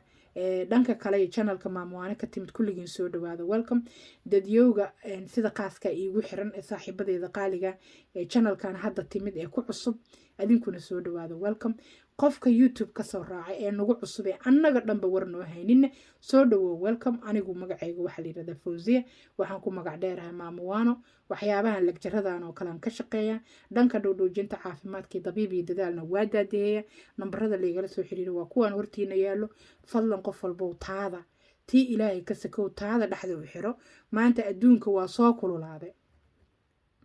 gaashaan badan u baahan yahay maanta adduunka culummada iyo lagjaradoodana soo dhagaysta mararka qaarkood markay lagjareynayaan ama ay bixinayaan maaragtay waanooyinka ama xadiisyada ay ka faalloonayaan ama waxa u soo socda adduunka ilaahay qur-aanka ku sheegay ay inoo sheegayaan oo muxaadarada ay soo fariistaan khayr allaha siiye si fiican u dhagaysta dabadeedna aaladda fiiriya maanta wax naga qarsoon male ilaahay waxba ka qarsoonayna intuu ibni aadan faraha taagtaago waxa lagugu keenay aaladda wadaadada qaar waxay noo sheegaan wuxuu ilaahay qur-aanka ku sheegay iyo adduunkan iyo sida uu ku aakhirsamaayo iyo waxyaabaha loo yaqaano inay the end inuu dhow yahay aakhirkii inuu dhow yahay waxyaabo badan oo waxaa jirto shalay dadku ay ka maqli jireen in qur-aanka lagu sheegay laakiin real life aynan u jirin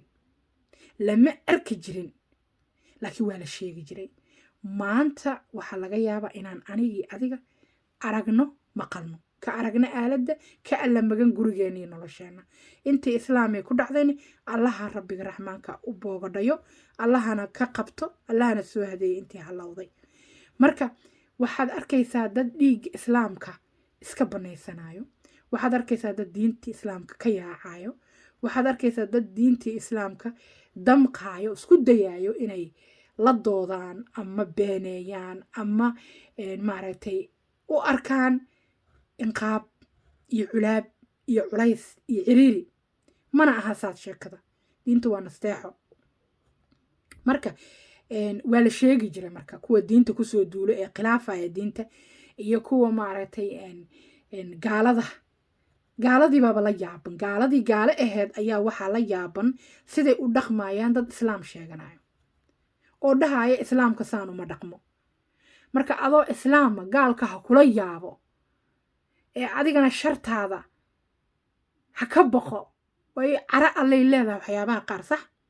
cara allay leedahay marka dad aan islaam ahaynaa shiray oo gaalo ahaa shirtay waxayna ka shireen dhibaatadan adduunka xagee ka timid waxaa lagu itixaamay tsunami ama baddo soo burqato roobab aan kala joogsanayn oo daadkii falaadka qaado dhulkoo iska go'o dhul badanaa go'o waad aragteen haddaad fiidiyoyada qaarkood aaladda aragtaan dhulaa go'o xanuunaad waxaa jiro aan annaga naloo sheegin coronavirus waa la sheegay laakiin xanuunaad waxaa jiro aan naloo sheegin dhimirkana ku dhaco dhiiggana ku dhaco AIDS iyo cancer iyo coronavirus waxaas waa naqaanaa oo waa la sheego filimkooda qaraxsan laakiin qaar waxaa jirto top secret ah oo aan la sheeginaa jirto dadka ku dhaco xanuunka dhimirka waa soo batay adduunka waxyaabaha qaarkood waa cara alla caadiya astaamaa lagu arkaa daruuraha iyo cirka iyo waxyaabo badanaa la sheegaa marka dhulka markay ka dhacda cara allo cirkaa ciladu ka timaadaa dhulkay ciladu ka timaadaa hawaday ciladu ka timaadaa mararka qaarkood cimilada waa isbedeshaa waxaa dhidhinto shimiro badan waxaa dhinto malaay badan ama kalluun badan waxaa dhidhinto xoolo badan waxaa la arkaa geedo iyadoon dab dhicin keligood mid walba gooni u gubtay amaba geed kor ka qoyan gudihiina ka ololaayo geedkii guduhu ka dhex ololaya korna caleenta way ka qoyantahay mucjiso badanaa la arkay waxyaabo badan oon hore loo arki jirinaa la arkay xasadkaa batay waxba layskuma quuro way arkeen marka way shireen negativitygaa batay maanta dadka waxay yaqaanaan lagama qaadi karo internetkaas hadda aad adna iga dhagaysanayso anna aan dhanka kale kasoo akhbaar tabinayo haddii 24 hours la damiyo adduunkaas la qiiqaayo lama dami karo isbitaalkii diyaaradii dadkii ganacsanaya tagsiilayaashii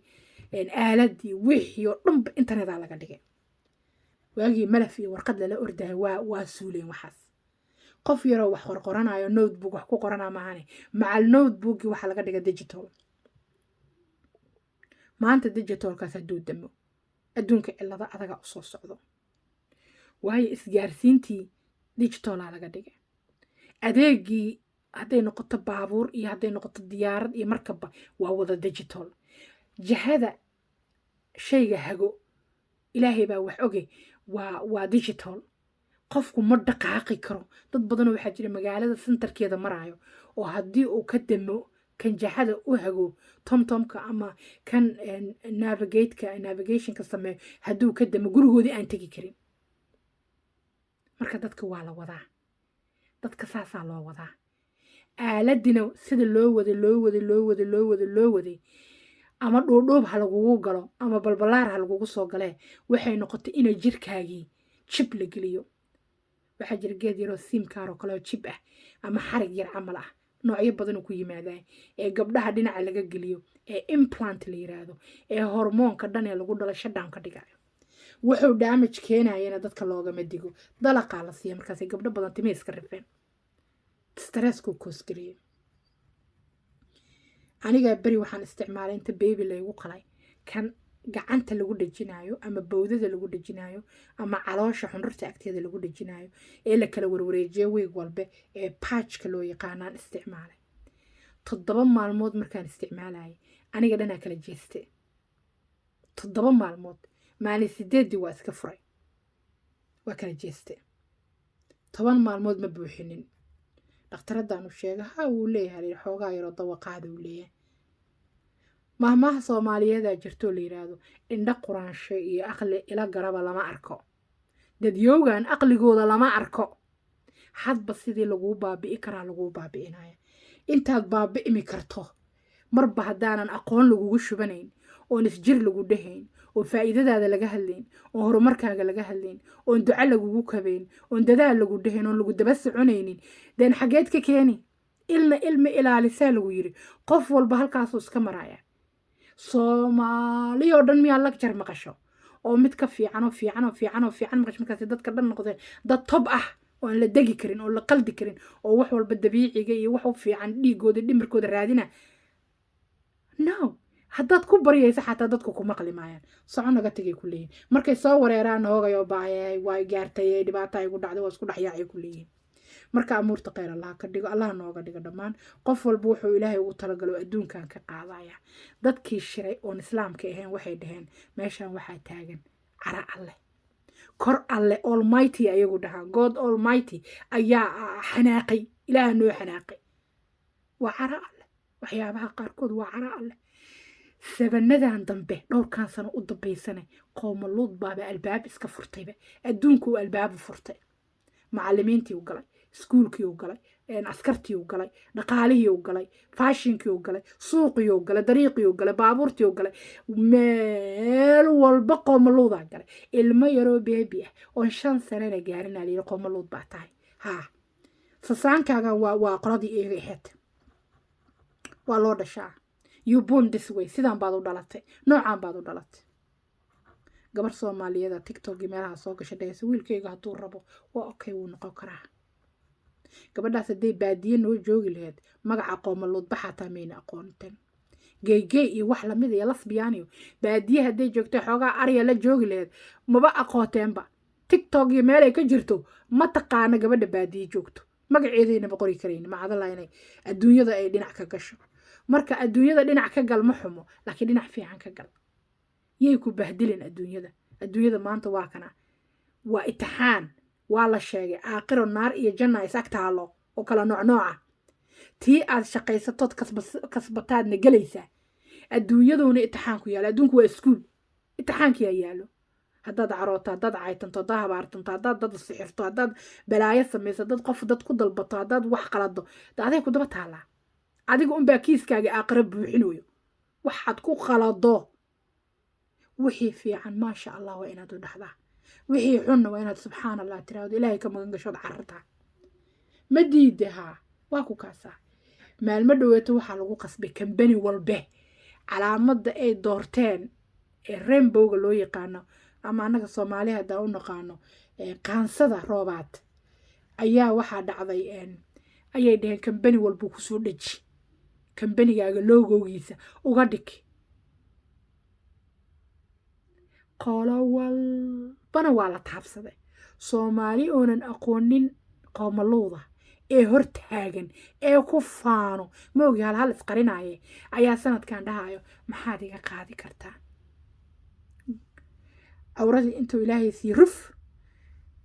dumarkii naasahoodii waxooda kale wuu samaystay timahii timuu saartay ama wuuba samaystay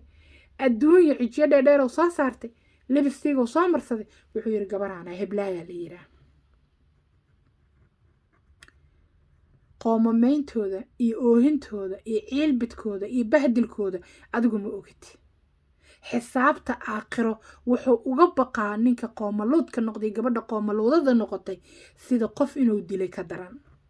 qof hadduu ilaahay si accidentiya kugu sababo ood accidenti u disho ayaaba ka qiil roon tahayba qofka ugula talagal suuraddiisii bedelay kow qofka inta diintiina ka baxay dib ugu soo noqday khilaafku ah qoomameyntiisa ee weliba fashilmee maanta la weji yaqaano ee la cod yaqaano ee maanta soomaali isku horbahdilay asagoo diintii wax ka sheegaa waagii hore qofka markuu diinta ka baxo sidii lax tuugaha u dhuuman jiray yi lama arki jirin hadduu qoomaluudoodo ama qaniisoobo yi uu dhuuma jiray haddii xataa qof dilo waa isgabi jiray wuu dhuuma jiray maanta waa lagu faana anaa dilay ilaahaa dilay sabab baad u noqotay aakhirayna xisaabi jirtaa kas iyo maag haddaad u dishay laakiin hadday kama iyo yad kaaga dhacday ama waxaad samaynaysay ay ku fakadeen den ilaahay baa oofsaday adigu inaad qofkaad disha maadan rabin wax allaala wixii lagu qalbi deji karo ciddiisina waa diyaaraa u tahay hadday ku dilanaani hadday diyo qaadanaaniyo hadday iska kaa cafinaanba ilaa waxbaa kaaga dhacay qofkii sax saasay tahayna waxaad leedaha alla ilaahayo alla aniga maxaan sabab u noqday alla ilaahu qalbiga ii deji alla ilaahu qalbiga ii deji alla ilaahu qalbiga u deji ciddaas ciddi dhibaatada gaartay ama qofkoodii naafoobay amaba saa ku dhintay kama i waayaa waa inaad tiiraanyootaa waa inaad rimoos dareentaa waa inaad caloolyowdaa dadka qaar markay saasoo kale kama qof wax kaga dhacaan waxay dhahaan allah ilaahu maxaad aniga ii oofsa weyse ilaa maalin walba waxaad ku nooshaa qof gacantaadii ku baxay macaadallaahi ku faan facebookyada kusoo qoro anaa dilay annagaa ka dambeynay annagaa cid u dirnay waa maxay waxaas waayo cara allah jirto waa itixaankii meeshii ugu dambaysa u maraya adduunka itixaankiisa marka waa kaa waxaad arkaysaa qof islaama ama waalida oo guur burburinayo ama guurkiisa burburinayo ama guurka owlaadiisa burburinayo anaa furay anigaa ka furay anigaa iska furay anaa ninka iska furay anaa gabadha ka furay anaa yaa yiri fur guur islaam dumi inkaarta nikaaxa marka la baabi'iyo guurka islaamid la dumiyo ma taqaanaa horta adigu dadka qaar waxaa la yidhi markay guur burburiyaan ay weliba kas u burburiyaan nafta marka laga qaadaha lagu dhibaa qiq halkaa kurxay u fadhiisataa nafta waa nafti oo u keenay qofka kale oo guurka xalaashaa ku jira ama qofkii kula jiray oo tuuray oo bahdilay oo ceersaday oo iska furay alla ilaahayow si xun iyo si xariir hanoo dilay aakhirana xisaabaa jirto marka insha allah wixii khayrka ku jira allahna wada haleeshiye dhammaanteen dadnimada ha la ilaaliyo dadka ha la ilaaliyo ilaahay hana ilaaliye nafta ha la ogaado waa ku kaasaa bahdil waa diyaar xanuun waa diyaar dawaqaad waa diyaar yaas khayrna waa buuxaa qasaaruna waa daba socotaa khayrkay daba socotaa waa in qasaaraha yac layska dhahaa maanta oo dhan qasaaraha waa in la celceliyo marka dadka allah noo miceeyey wax la beerto dadaa u roonaa layiri caafimaadkana mid kheyr qaba allah nooga dhigo adduunyadana kuwa wax ka fahma allah naga dhigo waaydi kaasaa waa laisdhex yaalaa dad iyo duunyaba saasaa laisku dhex yaalaa midda kale dadkan soomaaliyeed ee macaan ee baariyaasha ee diinta wanaagsan haysto ee dalka wanaagsan haysto ilaahay xaqa ha garasiiyo labada dhinac dad diintoodu gaala tahay badidoodan noo dhow etoobiya kenya dhulkaa quruxda badan ee neecaawda wanaagsan waa in nalaga qaataana laysku dayayaa midda kale saadaasha adduunka waxaa layidhi afrika biyaa geli doono soomaaliya in yaroo dhinaceeda jirtaa ka badbaadi doonto waa siday saadaashu sheegeen ka alla magan haddii maanta dhulkaaga la ogaado inay saadaasha kaaga kii badbaadaya uu yahay hadba sidii lagugu baabi'i karaa goor intay tahay lagugu baabi'iyaa adna waruma haysid marka rabbi tala ku filan wax kaloon sheegna ma naqaane sharta allaha naga qabtiya shaydaanka I love you so much maanta lagjarka waa idin yara dheereeyey I love you haddaad nagu cusubtahay soo dhawow haddaad hore iila ahayd saaxiibna waa ku kaasahay soo dhawow lagjarada haddaad jeceshahayn insha allah soo dhawow xaqa allaha na garasiiyo tobigyo badanaa rabaa ilaahay idankiisa inaan soo kabargareeyo oon kasoo hadlo afkeena waxsan allaha ka keeno saaxiib kheyr qaba adna allah iiga kaa dhigo anigana maamo kheyr qabta oo sida ilaahay ku ogyahay ee adduunyadana ay ka fahansan tahay sida ugu kheyrka badan la idinkugu adeegto dar ilaahay allah iga dhigo aamin yaa rabbi programkeena privateka dabiib iyo dadaal haddaad danaynayso nambaradaasaa ballantiisa laga dhigtaa haddaad wax ra'yi igu soo kordhinayso oo dadkaaga aad la jeceshahay waanana waa welcome waa soo dhaweynayaa insha allah codkaaga haddaan dhagaysto bacdal salaan arrinkaaga waa kasoo hadli doonaa آمين يا ربي إن شاء الله خير الأمور تقير الله نوغا ديغو آمين يا ربي حدي أد ربط أديغ إن أد عدكاغا كديبتو أو channel كان لغشدو رأييغاغا إن شاء الله وإن تراديد مقعيغا وهبلايو وحان كنو لاي ودن هبل وحان ربا إن رأييغاغا ديبتو وان أنوغو عدكاغي عربكاغا كو هدلو maamuwaanay fasaxaad u tahay clipkan noo shid oo channelka dumarka Soomaaliyeed iyo meel walbood ku shaqeysa waad nooga shidi kartaa ummadda waxaan rabaa ra'yigayga anna inay ka faa'iideysato waayo anigu kaliya channelka ma maamulo adigu waad ila maamushin marka laakiin waa inaad noo fasaxdaa codkaaga oo channelka ooli karaayo haddowna channelka ooli karaynin oo in cindigaaga laga faa'iideysto oo lagu qalbi diirsado ay kugu adag tahay aniga uun ii sheego anaa adeegi doono way anigu waa ogolaaday khayr allah idsiiyo allah naga raali noqdo laakiin haddaad rabto adigu inaad noo sheekayso 10 daqiiqo 20 daqiiqo intaa jeceshahay insha allah waa shidi doonaa cajaladaada annagoo magacaaga wada baranayna laakiin waa inaad idan nasiisaa waxaadan adiga fasixin oodan adigu ogolaan anigu ma shido waad ogtihiin intaa hoo milyan oo hadal anay ag yaalaan inta ila soo xiriirtay ummad hadalkooda anay ila yaalaan waayo waa private laakiin markaad ogolaato anaad ila mid tahay ummadaadaas kaama xigo qaybtaana way naga dhexaysaa soo dhiiba ra'yigaaga adoon caytamayn adoon habaartamayn adoon dadkaaga liidayn ilaahay idankiisa wixii dhaleecayna ama aan ku qaldannahay ama aanan heer aan weli gaarin ay tahay allahna gaarsiiye carabka waa ku dhufo kartaa waa dhihi kartaa dadkayga waxaa fiicneed inay saas sameeyaan allaha noo kasee saasaan la jeclahay saasaan la jeclo waa dhihi kartaa waayo lecturekaagaas waxaan rabaa inaynan eedu naga gaarin inaan ku wada raaxaysano inaan ku qalbi diirsano inaan ka aqoon korsano inaan kugu weheshano ama aan kaa weheshano ilaahay wuxuu cindigaaga naga siiyey oo aqoona khayr allah ku sii waa kuu ogolahay haddii ay kugu adag tahayna dhib male aniga intaan kulley lafaygu leyrta yaalaan waa idiin wadaa lecture iyo dhiirigelin allah inoo aqbale khayr allah idin siiyo aamin yaa rabbi haddaad rabto inaad soo ag fariisato oo dhiirigelintan ka qayb qaadato waa kuu ogolahay hadalkaaga deji oo xasili hadalkaaga macaanee salaanta waa ku kaa farxadha kaa muuqato diinta daraje dadnimada daraje dumarnimada daraje ilaahay hana darajeeyo dadku ha ku qalbi diirsadaano fikradahaada wacan oo wanaagsan magacaagu ha bartaano qodaa ka jirtidii 5 qaaradood meeshaad ka soo gashay sheeg insha allah walaal jiro waa lagu baahan yahay wax allaala waxaad nagu dhaanto oo khayra anigu diyaaraan u ahay inaan kaa wada faa'iideysano adiguna waa inaad raali ku noqoto fasaxna waa inaad nasiiso cajalad aan fasaxna noo siinin anigu ma shidi karo khayr allah ku sii ilaahuma 10 sanana ku aqaano ilaahuma saacada ku aqaano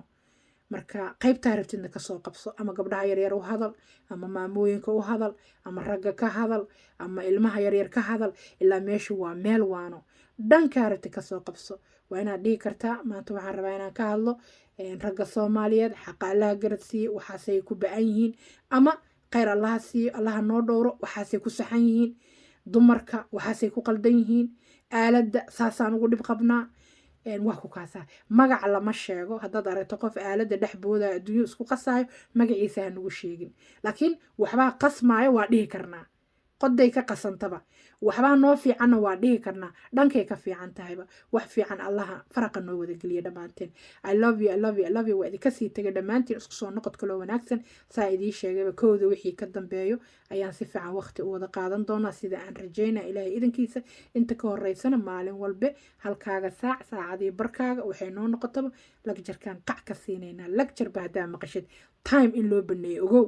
adiguna haddaad waqtiga aad heshay aad ku dhageysatay ood ku dhammaysatay allaha kuu barakeeyo fadlan farax ilaahay bari sharta ilaahay ka magangal khayrka ilaahay weydiiso ibni aadan adiga kula mida hoosan ku neefsla ah waxba ma haayo ilaahay waan kula bari karnaa waxaan kugu dhaana waa ku sii karnaa waa ku bari karnaa laakiin